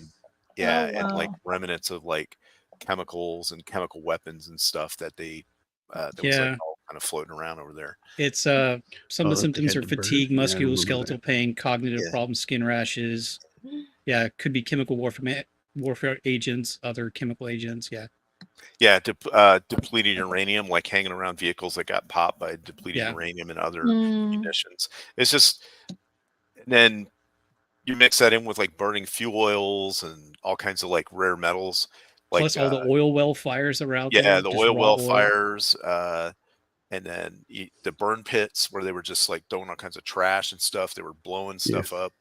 Mm. And if you burn like a vehicle that has like molybdenum in it and not titanium, but there's other kinds of metals that when they burn, they're very toxic. Hmm. And Yeah. you use those a lot in like airplanes and combat vehicles to lighten them up and make them stronger. Don't forget this week, Labber. Yeah. So Don't forget. But one of the things to So remember the- is that was the first war where we really used a lot of those kinds of weapons. So yeah. ergo, a lot of people were getting these symptoms because of the nature of that. Like in Vietnam, we weren't using depleted uranium on a bunch of stuff. So Wow. yeah. Yeah, those A10 Warthog rounds. Yeah. I Also love that airplane. the saber rounds from the tanks were depleted uranium, like all that stuff was. So A10 the go local Bert. police, as they're interviewing this guy, come in and just, okay, you can go. And they're like, Yeah. you guys could leave. Yeah, We're not helping you anymore. They it's they like- royally kick them out. In most TV shows, it's the other way around. The FBI comes in and strong arms everybody. We're taking over the case. But in this show, it's always the other way around. The local sheriff's telling them to beat it. I get the feeling from what we learn later on that somebody else other than the FBI came Well, in and right. leaned on the Oh, local yeah. Yeah, TV. somebody did. Yeah. It was Oh, yeah, Deep yeah. Throat or his people. Yeah. Now This- this actress here. Oh, sorry.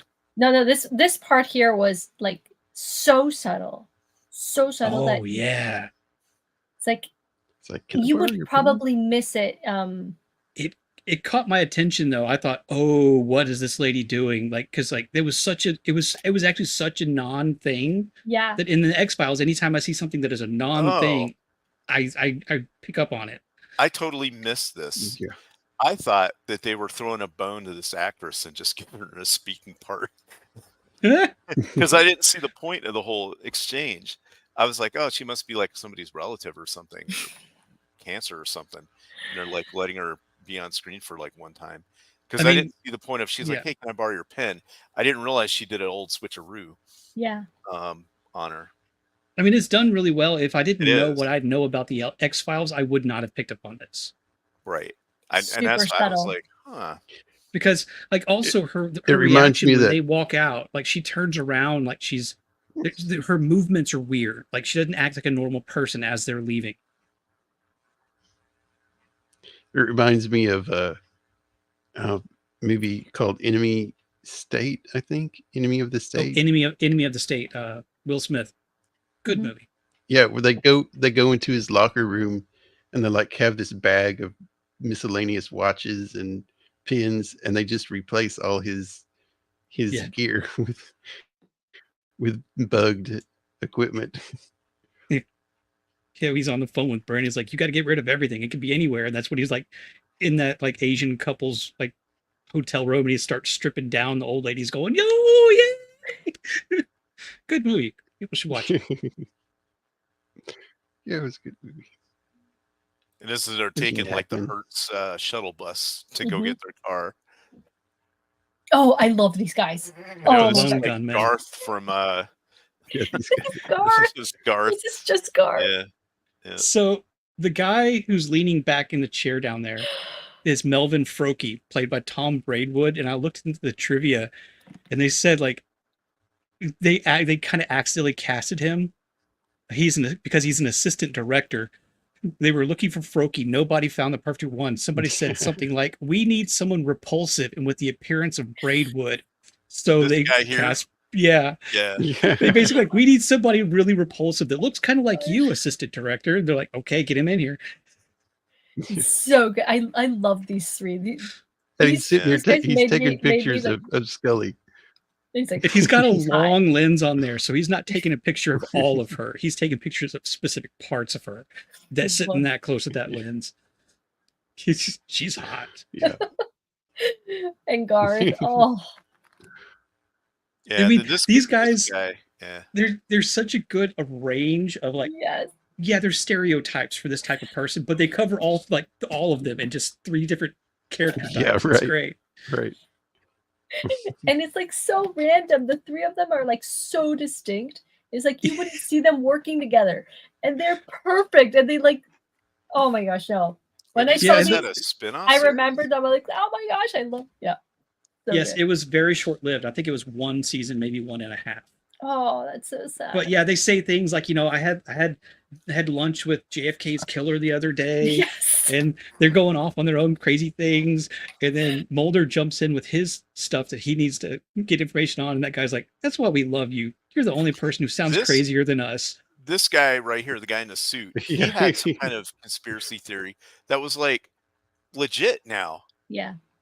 Yeah, Something about AI or some, I can't remember, but I remember like, holy crap, he's like not wrong. Or the stuff they're talking about is people are still talking about it today. But we actually have the technology to make a lot of it real. yep. Yeah. Yeah. Yeah. Scully's like, what am I doing here? Yes, he's like, "Do you have Do a you have a 20? I'll 20? prove it Oh, to yeah. you. This is how they track you everywhere." Oh my gosh. He just rips it. Yeah. He rips See, it. I like that he pulls out that little thing. She's like, "This is to make sure that it's not counterfeit." He goes, "Why do they put it on the inside? Other countries put it on the outside." Oh my gosh. Mulder's just laughing. Yeah, he just casually throws like, "Hey, it's a federal crime to deface money, right?" Also, those drawers in the background, kids, Mulder's that's like, called a I probably card should have told her not to catalog. give him any money. Yeah, And how did he know that she had $20 bill, like specifically a $20 He bill? just because she works for the government and look at Okay. her clothes. She's got money. well, and also, I mean, he asked if she had one, but I think he asked for that amount specifically because until recently, 20 and up were the only ones that had the strips in them, right. because nobody Yes, worried about they didn't think anybody would worry about counterfeiting 10s, 5s, and 1s. of So course. it was only after they redesigned them that they put them in Mhm. pretty much anything. Okay. No, the index cards. God, I That's love why this we guy. like you, Mulder. Your ideas are weirder than ours.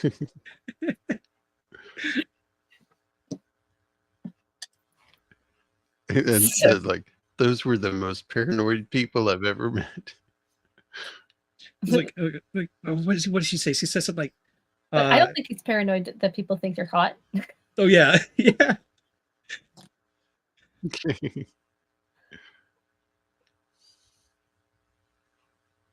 they But haven't yeah, had they're I shown think a they clip run of like his their tie own yet. they run like an independent newspaper or something. Which of course these days it would be a Right. website. but- Called the Lone Gunman. Yeah. Yeah. Oh, okay. Which is, the Lone Gunman with the Kennedy thing, how Mhm. that's not true. And yeah. I mean, there's in that scene, I as guess. quick as it is with them, you see a Like, lot of How her the ink's character. not working. Oh, Oh yes. yeah, Yeah. and she just very casually is going to switch it out and just doesn't think anything of it until And then the lady, and then you And think, it's got oh, like a this- gajillion little resistors and stuff. So they heard about Yeah. they heard Soldered the together. conversation of with the lone gunman. Mhm. probably yes. Yeah. Yeah. Nowadays, you could fit all of that in the little blue part. Yeah. Up there. Yeah. But again, they made it like that, so it's obvious that it's a We'd So- never find it. weird listening device. I think this is the first time we see I how like this little Mulder thing. sets up a meeting. Yes. Yeah. Yeah, he's got to turn on the bat signal. Puts on a black light. Ultraviolet. Oh, with that blue light, he's Yeah. missing out because we learned last episode. Perfect thing that goes with blue light is 3 candles. Yes. You would think. What's up, Copa? Hey, Koopa. Hey, Copa. Also, I find it really odd that they constantly meet in a stationary position. Because I'm reminded of a line from an episode of, I think it's Stargate, where Jack O'Neill meets up with somebody and he sits down on a bench like this. He says, "Walk with me. It makes it harder for the parabolic mics." Like, yes, do that. Keep moving. I'm sorry, but this scene right here, he looks so much like Palpatine. He does. So much like that. All he has to do is like look to the side. He said, Now we've Go, seen the we go. haven't seen the tie yet, right? "No, Not yet. Have I told You'll you know about it. the story of? Oh, sorry. Where will I learn this information about these aliens? Not from a Jedi."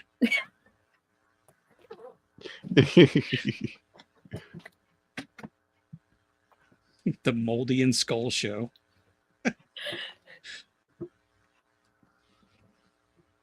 And he was smart. It's like, how do Hands you him know? this.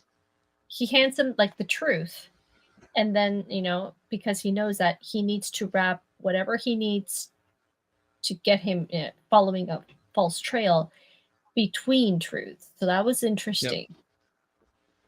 Like here, you just hands down, you trust him. And there's little things in this show, like the squiggle of the red line across the opening of that envelope, so you can see if it's been manipulated, if things don't match up perfectly. Interesting. Never thought of that.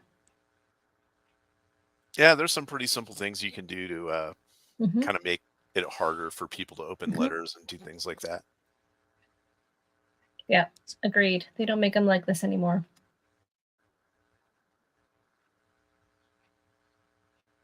Do it, Copa. I Do haven't it. watched the X-Files in like 20 it. years until Jacob invited me over, and I saw it yesterday. I was like, oh my gosh, this is so good. How can have I gone so long since I watched the X-Files?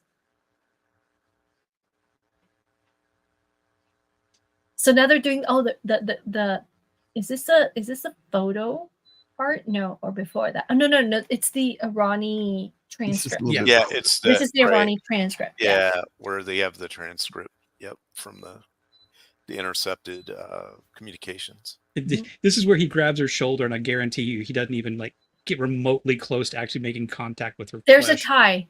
Is that the Not- tie? No, you'll know There it. it is. No, that kind of You'll looks know like it. that looks like a decent tie. That's It's a one normie of the tie. more, decent ones he's had on.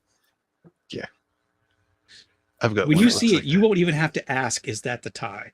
Watch X-Files for the story and the plot, and see what the ugly tie viewing. Oh, absolutely. The movie, I loved the movie. I probably watched it more than 3 or 4 times. The first movie The first movie was so good. that was good. Is that the one with the bees? Yes. Yes. Mhm. That was great. So now he's convincing her to go somewhere. What is it, Vegas? Yeah, just to get rid of their tail. They've Right. got So people they following have them, and they wanna people kinda- following them in cars and stuff. So Mhm. they have to do all this circuitous travel, Mhm. like making reservations and using their credit card to fly one way so they can be tracked, but then Mhm. paying cash and flying another way. I don't Mhm. think we've gotten quite to that point yet, because he Yeah, doesn't know yet that they're still listening. Right. Oh, He goes to yes. reassure her with Yes. his, grip on Yeah. her shoulder, and she That didn't she- even feel it. Yeah, No, she she didn't probably feel that did. at all. No. No. And that's not because she's numb inside. It's because of shoulder pads. Then she leans forward and just accentuates it. Yeah. He's got like his coat Oh. rack. It's a weird coat rack. Here's the second meeting with Deep Throat. Yeah, he pulls a what's his name from Marvel, the MCU. A Nick Fury. And Nick Fury? Nick Fury. He pulls a Nick Fury. The lights are off, and he's like, "Don't turn the lights on." I feel more like it's Yeah, he was smart. He went for the breaker. He turned Mhm. the breaker off.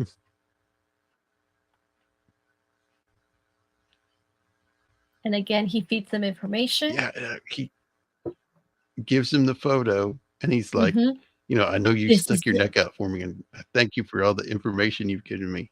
It's like, Oof. I just gave you something fake.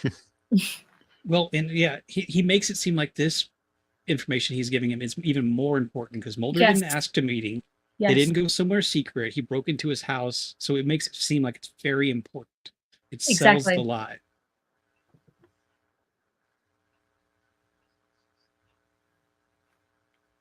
And if it hadn't been for Scully, Mulder It's would have true. just gone off and Mhm. Yeah, Mulder's already forgot the wise words of his dead friend about how people are out to get him. Yeah.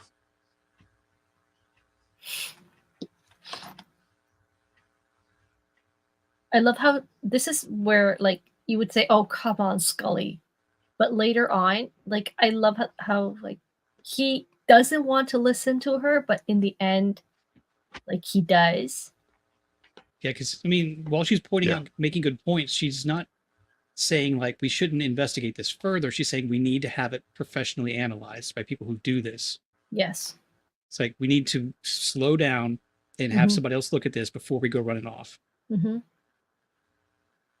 Well, that's the whole point of her character, right? They assigned her to him, so not only to close off the X-Files, but also to like pull him to the ground and saying, "Listen, take it easy, man. One step at a time." I think that's what she ended up kind of falling into. I think her initial posting there was more, we need to get rid of this guy. Mm-hmm, mm-hmm. Yeah. Although her inability to believe certain things is stretched pretty far. Some shows. Again, this is another I love brilliant. these. It's they prime you for somebody's in the office and they're going through their stuff and it like nope, it's just Mulder. But yeah, they're very good. She sets the briefcase there, gets the coffee, which I never use that stuff, that powdered stuff. It's nasty. Black coffee. Yeah, it's black Yes. black coffee, and it has to have sat in a pot a minimum of 6 hours, boiling off. Yeah. And See, you I'm just weird when add it comes water to to it. coffee. You don't dump it. Just add to it. Yeah, you just keep pouring water into the same filter. Yep. I may be a madman. I prefer to make coffee and then let it cool to room temperature and drink it at room temperature. What? I get more flavor out of it that way. Your taste buds don't taste things at high or low temperatures very well. How can you not drink hot coffee hot? How Plus, you I can do it just chug it. how you really do it is if you're really hard up. The only sweetener you put in it is a 5-hour energy. Yeah. Sweeten your coffee with a 5-hour So- energy. Yeah. You're good to So go. this is good because Mulder doesn't just point out the things that Mhm. Scully already pointed out. Is like, you were right about this. He goes even further with what was Mhm. found getting the photo analyzed because Yeah. it's like a half moon in the sky, a quarter moon reflected, but it's also reflected on a window that's not pointed at the moon, so it's an impossible reflection. Right. Mm-hmm. And that's what's great about the character is like he's humble because he wants to go. Like he says, "Let's go," but no, he steps back and he actually listens to her and says, "You know what? You're right." And also, That's- while that is an incredibly ugly tie, that's not the tie. Oh, Still not there.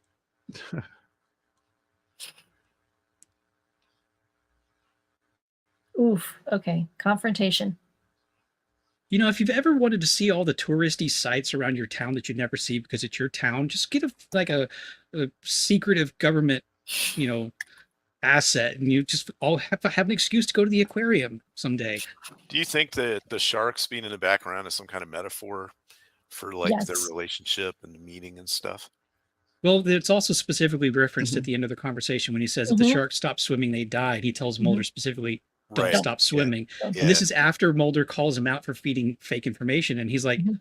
the best way to sell it is, like you mentioned, Maria, is a sandwich between two truths. Mhm. So this is like when Mulder's like realizing that he's playing a game and Mulder Mhm. doesn't see all the rules that he's playing with. Mhm. I think also he has to kind of do this to protect him in a way Mhm. so that other agencies Yeah. won't be like, oh, he knows he's on to Well- us. Let's take care of him. And later on, to jump the shark, so to speak, you all know, the way to this- the end, he does say that there are some secrets that need to be kept. Mhm. And so he thinks he's protecting people by not letting certain secrets out, but he does think the other ones need to go. Mhm.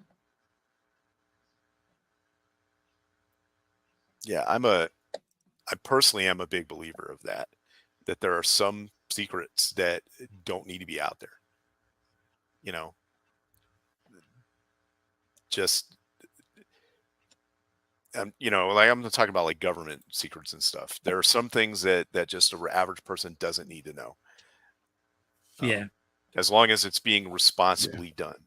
I mean, Mhm. what's that line? I'm going to butcher it from Men in Black, where Kay Oh. says, "A person is smart, people are People dumb, are scared stupid." animals, and you know it." Yeah. Yeah. And it's true. It's like what would happen if like information that would cause like chaos be given out just like that. Right, Yeah. exactly. There's And- a need to Yeah. know certain things, but just like for national defense purposes or whatever. This is the point where he tells Mulder, "I'm not in charge of surveillance, but we can still hear you." Yes, and that's where he feeds him a truce. Yeah. Yep. Yeah. And I love the analogy is perfect. Like a shark stops swimming, it'll die. And he's like, Mhm. don't stop swimming. Hmm. And I really liked your point there, Beard. That it was two. There were two sharks, and they are the two of them sharks. You know, they can't fully trust each other, but they can work together to a certain extent. Yep. So, Yeah. and this is where he goes berserk and just like destroys his house, looking for the bug. I mean, I can't blame him, really, I know. especially There's as paranoid as Mulder is as a character. Is this the tie? No, you'll No. know. Okay. And but there's so many places that a bug could be, or multiple bugs. There But it he is. finds it Oh, in yeah. there, and it's pretty obvious. That's pretty smart, actually, Yeah. because that's a place that is very like discreet. Right. You wouldn't think of But I actually. mean, once you open the case up, it's obvious that Mhm. yeah. Yeah.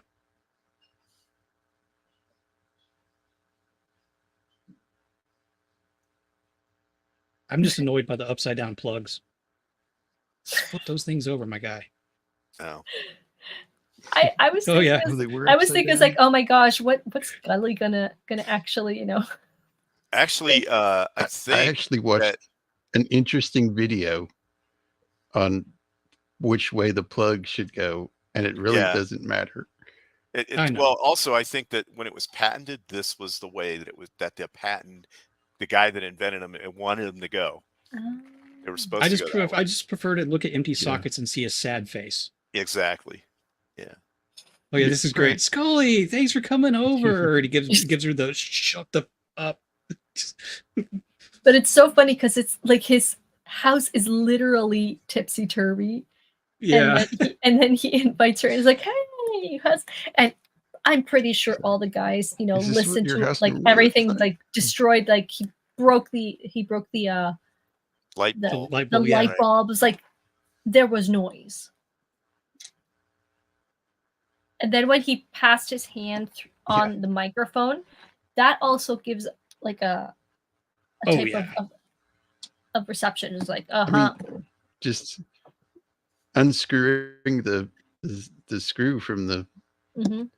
Yeah, they would have faceplate. heard that. There's a lot of suspension of disbelief for their monitoring. Mhm. And then go after him. I'm like, Yeah, so now they got to go like all full Master- like Born Identity And there's the spycraft. Men Oh my in Black car. Yeah, the nice Yeah. that nice government car. Cadillac. Yep, nice government blue. These masters of disguise. Oh my gosh. Really? Oh, that's the caddy version. Okay. Yeah, there were so many ugly cars in the 90s. Yeah, there were. I mean, this is nice. She waits for him to get distracted so that she's got a little bit more time to get in. I mean, you do have that edge if you know you're being followed, Mhm. unless the person tailing you is, good enough to assume that you're being followed. Mm-hmm. No, I have to say this. I have once have been followed.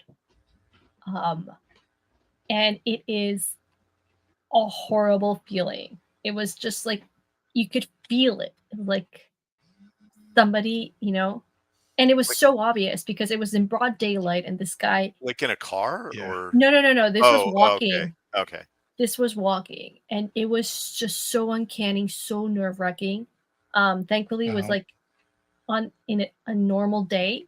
I got to a place where I knew like the watchman, and I'm like, there's this guy who's following me, and they looked like over my shoulder. It's like, yep, we saw him, and he saw us. So just stay here. Okay, Damn. he's moving away. Okay, you can go home now. Yeah, that's wow. Yeah. Phew.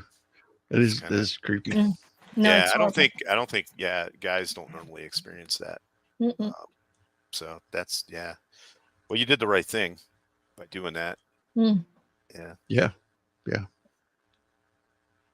Yeah, Mulder's a little Yeah, less that's the first thing sneaky people about say. losing his Don't go tail. home.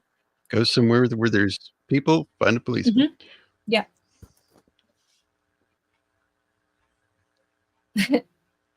That was hilarious how he lost him. Bye. Right. And it says because they only had those two guys on them that it's not like this. It's not high enough priority where they have like teams of people following them Yeah. around. Mhm.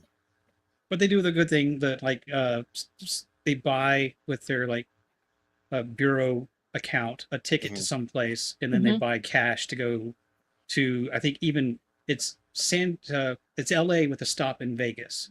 Right. They Mhm. don't even stay on to go to Yeah. LA. They just No, Yes. right. They get off at Vegas because it's a Yes. layover, Yes. Yeah. and then they leave from there. Yes.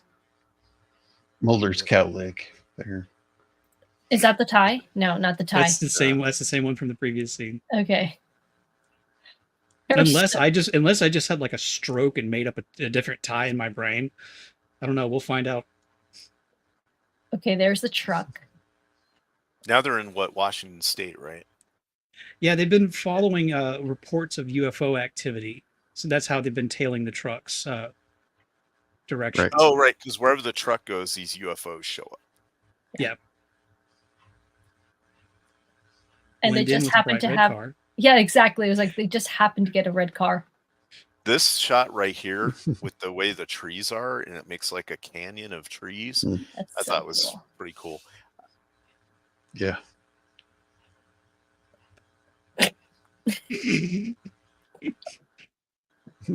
Oh, he was yawning. It's like, oh, Oh, this is. Oh, yeah. too bright. Their radio starts going nuts, and bright lights.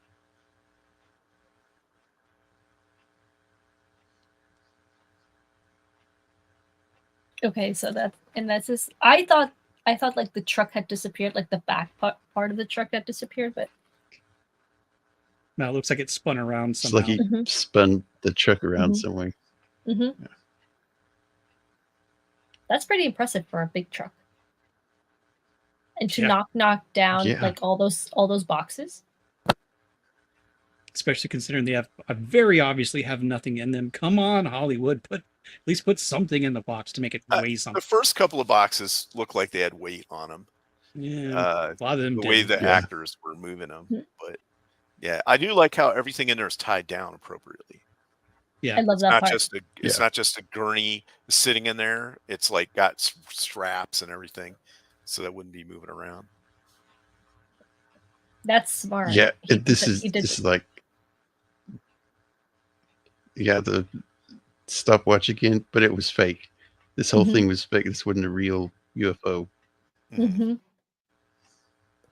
yeah. His explanations like a stealth helicopter, sonic weapons, and things like that. And Things we've never heard of. It's like, why would they it do depends that? on how much coast to coast you listen to. Yeah. Oh, the maps and the phone. Yep. When I was looking at the maps, I'm like, Yeah. oh my gosh, Now it's just Google Maps. Yeah, I remember taking cross-country Yeah. trips where you totally navigated by a paper map. You planned your route that day. Yeah. You had to like think ahead so that you didn't miss a turn. Just sitting in the back seat, witnessing my dad driving and my mom looking at the map. You know, we passed the turn. Yeah. Yeah, she's like, you got to turn. When do I turn? Now. It's like, you got to give me more warning than that. Like, yeah. Then once you finally get on the right road, you get to hear that back and forth between mom and dad going, "No, you're folding it wrong. No, fold it the other. No, just give it to me. You're driving. I can do both. Just hand it over." Back into its normal, like paper. It's all crumpled and stuff, and fat by the time you get it folded. But why did they fold it like that? It was complicated. Yeah, well, it's like an origami thing. Look at the curtains. Just fold it like a newspaper. Come on. Okay, he has no tie. Hence, I believe that we are going to finally see the tie. You know, I'm also kind of watching in the background right now because I didn't think about it until now. I'm kind of wondering which table that's out of reach Scully's gun is on. Yeah. But yes, they found a concentration of UFO reports that has been repeated over several days. Mm-hmm. And they get to this group of weirdos in the forest that are having like a welcome Space Brothers party. Welcome Space Brothers.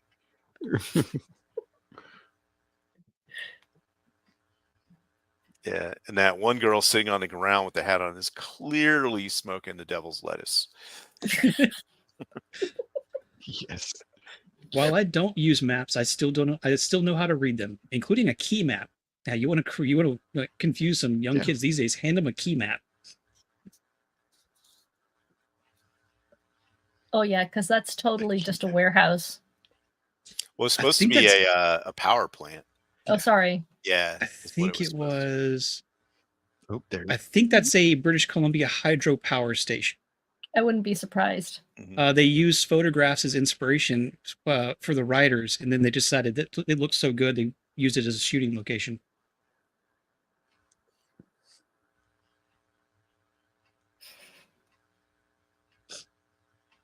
So now they have to try to get in there. I'm gonna wait till it's. And of course, there's our military guy. Oh, how do we get in? It's like, oh yeah, I got a lone gunman. Like, I got it.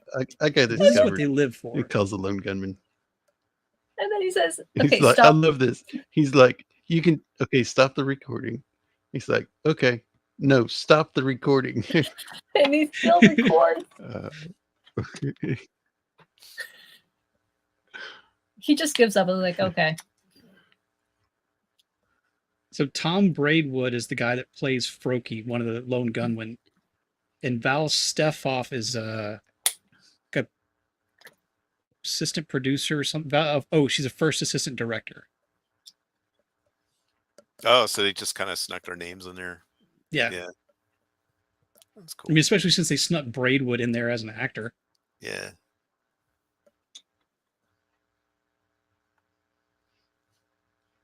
I just realized that car's license plate says like 357 red. Yes. Immediately they're like, who are these people? I don't know these people.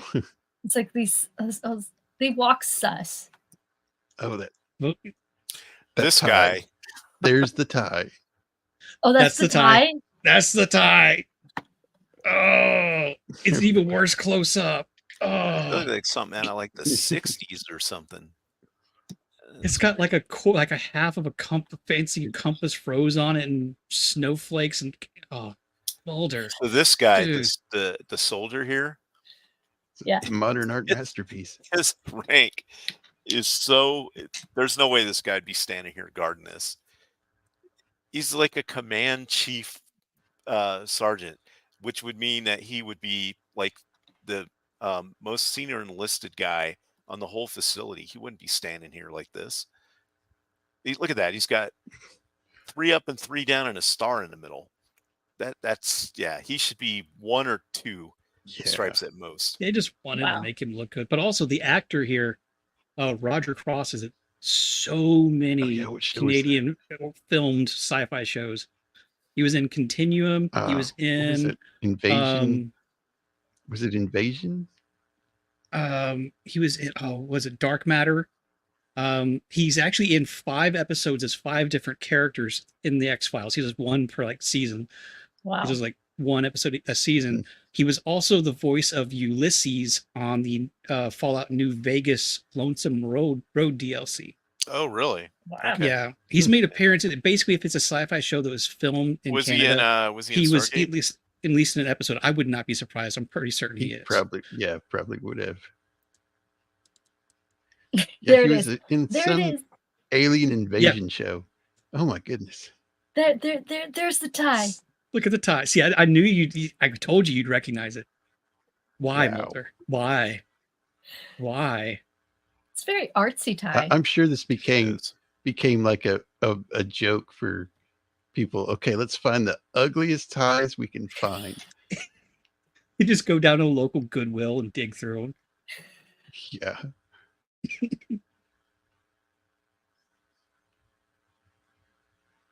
And he's a oh my gosh, when he just bolts down like Oh the- yeah, he totally that's trips over all so- that. Yep. I wonder if Yeah. he did that in real life, or if I that was kinda on wonder- purpose. Yeah, because it almost looked like he tried to jump over it but didn't. Like, you know what I mean? Like he didn't Yeah, really yeah. need No, to do like- that, and wound up yeah. that wound up happening. that was unscripted. Yeah. I wouldn't be surprised. Oh my gosh, here it comes. Look at all those Tesla coils in there. That's what those are. So you turn them on, and then lightning will jump between them and stuff. And That's so cool. Mhm. yeah, right. And they got like Faraday cages and all kinds of stuff in the back.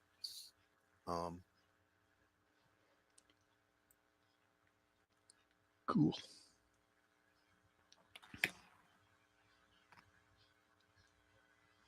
Wow.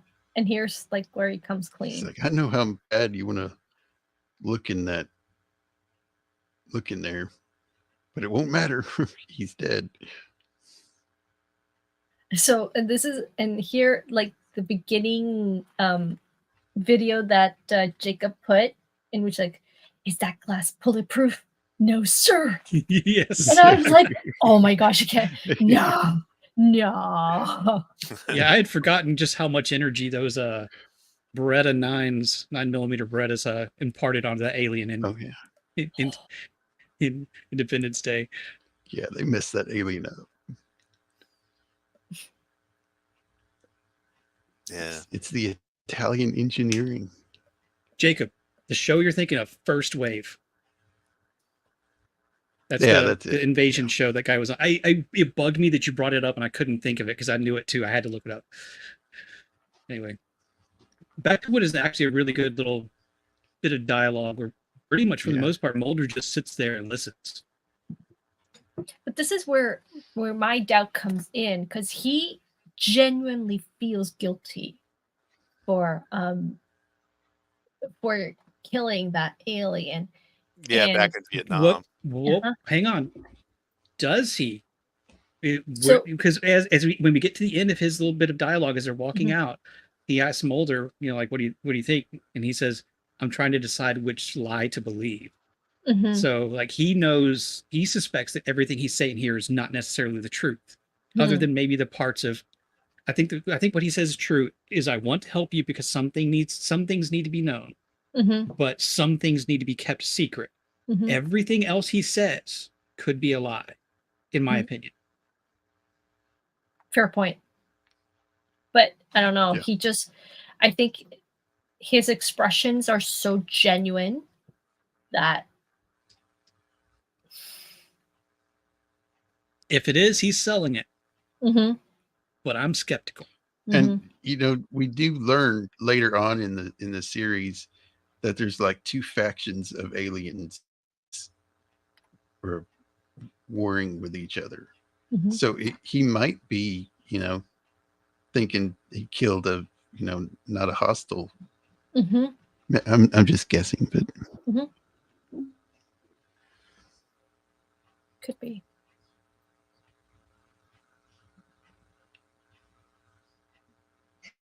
So that's his little monologue about how he feels. Mulder's like, he's ticked off on the fact that he's actually here. You know, he knew about the alien. Yeah, I like.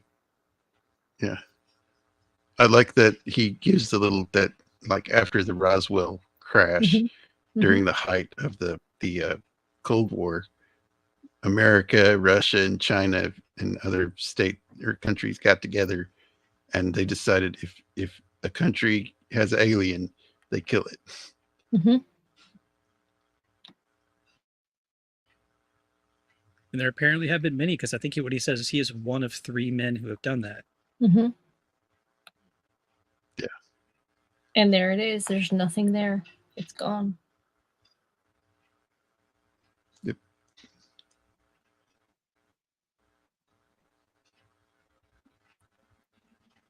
They turned on those. I really don't know what Nakoti says. In there and zapped it.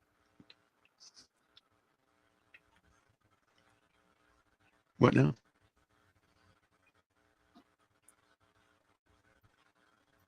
And then the scene when he leaves is just so brilliant. They don't make movies or series like that. Like that, you know, going into the mists. It's like, wow. You know, it just says so much. He's the gray man. You don't know. Yeah, that's the world he lives in, where you can't really see exactly everything. You don't even know his name or anything. No, it's all smoke. Nice. So good. Well, and especially in the early seasons, X-Files, they really did play well with the lighting and their night shots, because that was a way to convey things when they didn't have the budget to build big sets. They were like you were saying, Shield, they had to film on location with the weather they had. It was like it's 22, 24, sometimes 26 episodes a season. They didn't have time to necessarily sit around and set up all this stuff, so they had to make things work, and they really do well with a lot of the lighting. Agreed. Yeah, absolutely. And that's something you have to deal with when you've got 24 episodes in a season. I mean, you shot when you can. Nowadays, it's like 6 tops episodes, and you're done. And they're all shot inside on a volume. Yeah, they're 8 or 10. Yeah, right. Lucky.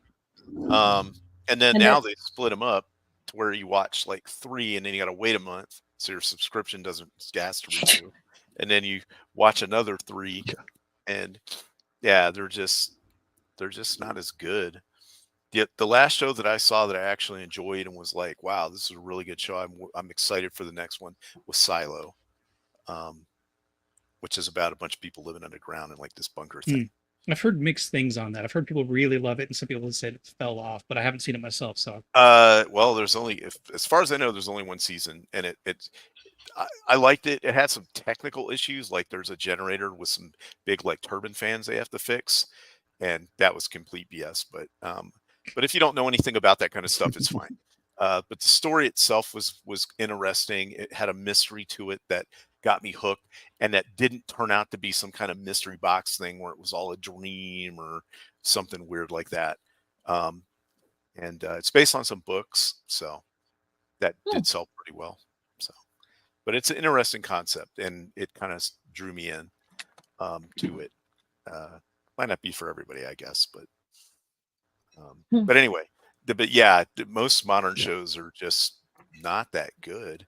And they spend so much money on trying to make it look good with CGI, and they don't need to. I think. Oh no, yeah, absolutely agree. Oh no, some of them do. I think I haven't really watched series lately, and what I mean by that is I think the last series that I never really finished, I only got to episode 2 because it was I just got nightmares, was The Last of Us. Because I had heard so many good things about the first episode. So I watched the first episode, I watched the second episode, and I just can't do zombies. Like literally, I get nightmares. It's like that's my wall. It's like I cannot watch it. It was a good enough show. It followed the video game very closely.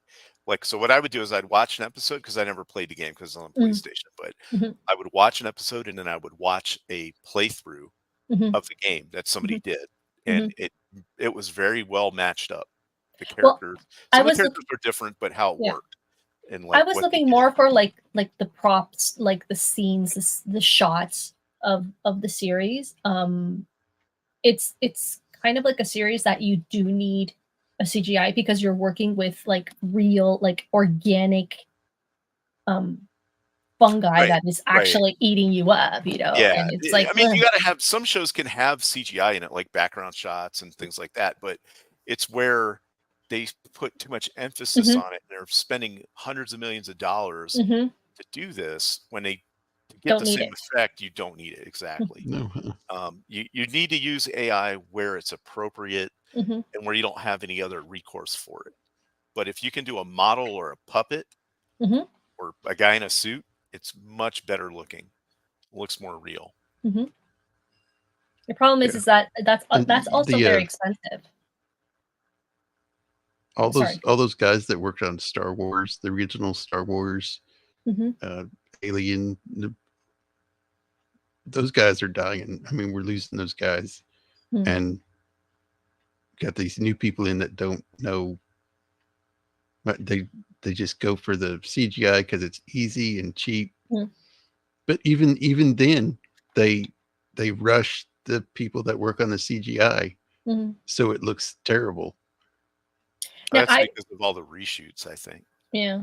Well, Yeah. I distinctly remember several years ago that they started the Dark Crystal on completely like puppetry level, Talking and it about was the miniseries. the mini series. Yeah, And I never got around to watching it, but I heard great stuff about it. But it was so expensive because the I- puppetry is like handmade, you know.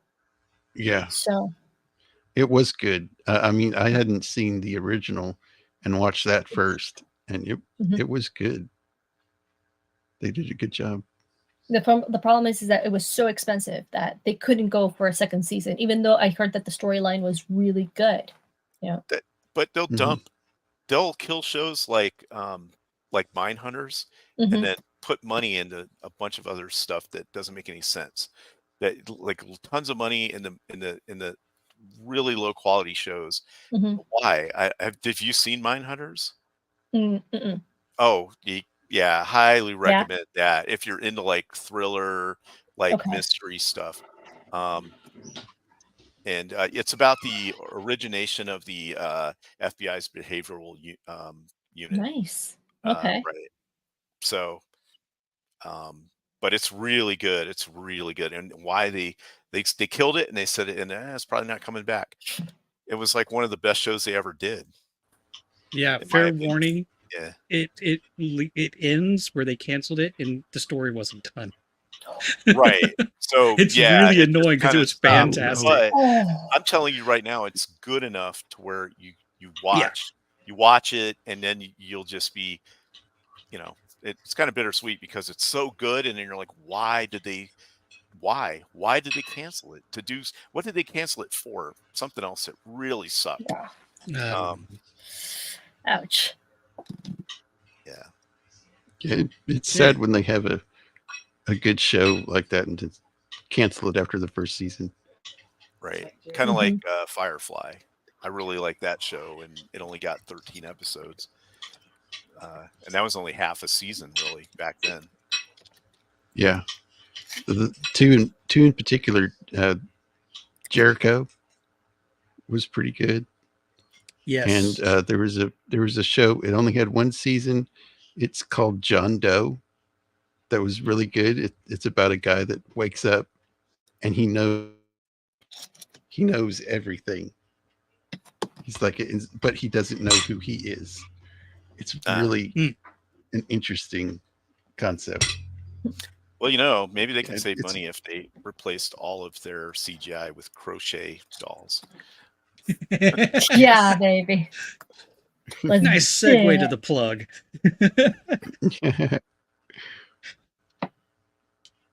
So yeah, Just closing thoughts on these episodes. Marie? Both solid episodes. I like the second one Yes. better, I think, but that's not to say that the first one that we watched was bad. It was a good episode in its own. I just like getting into the kind of the alien stuff, the what kind of becomes the bread and butter later on in the series. And the fact that Mulder starts out so damned close to it and misses it by this much. Yeah.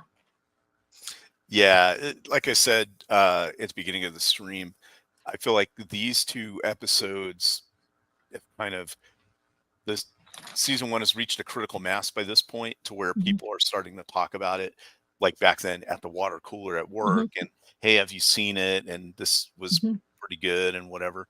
And it just kind of gets better from there. Does it have its ups and downs? Yeah, it has its little hits and miss episodes, but for the next few seasons, it basically just takes off and gets better and better. I agree with Beard and with Shield, both solid episodes, and I did enjoy more the second one because obviously, like, I haven't seen the first episodes of the first season, so I just jumped into this one, and my mind is that, oh no, it's a sci-fi. Mulder's looking for his sister, wants to know what happened. She was raptured by aliens. He's obsessed with it, you know. And then I jump into, like, the first one was like, well, this is not really sci-fi. I mean, it is, but you know. And then the second one is like a solid alien one. I'm like, okay, this is like the meat and bone of like what the X-Files is about. You know, him jumping to conclusions, wanting to believe so much, you know, about his obsession, and then Scully like saying, you know, like, it's like, hold on, let's think critically, you know, and they just kind of complement each other because she ends up thinking, it's like, no, it's like, it's real thing. It's a real thing, you know?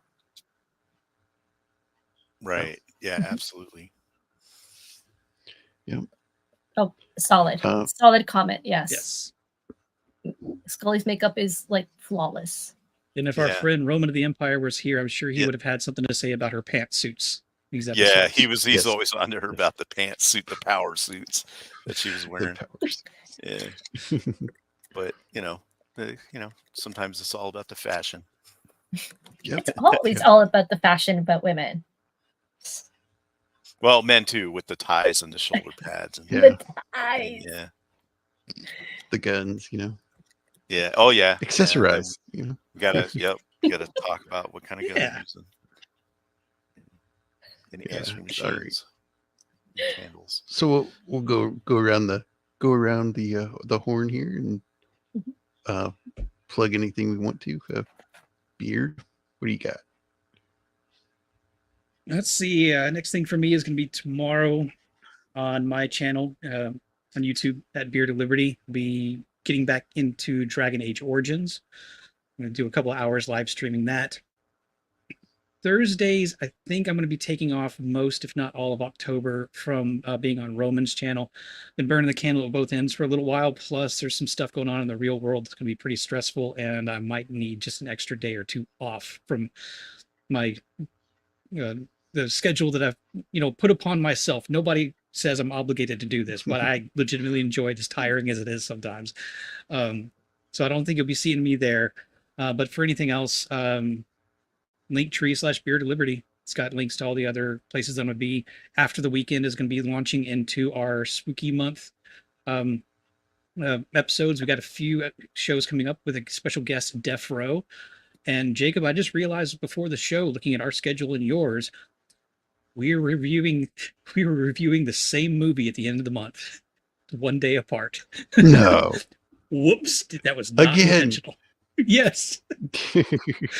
So anyway, what was it? Was Groundhog Day last time.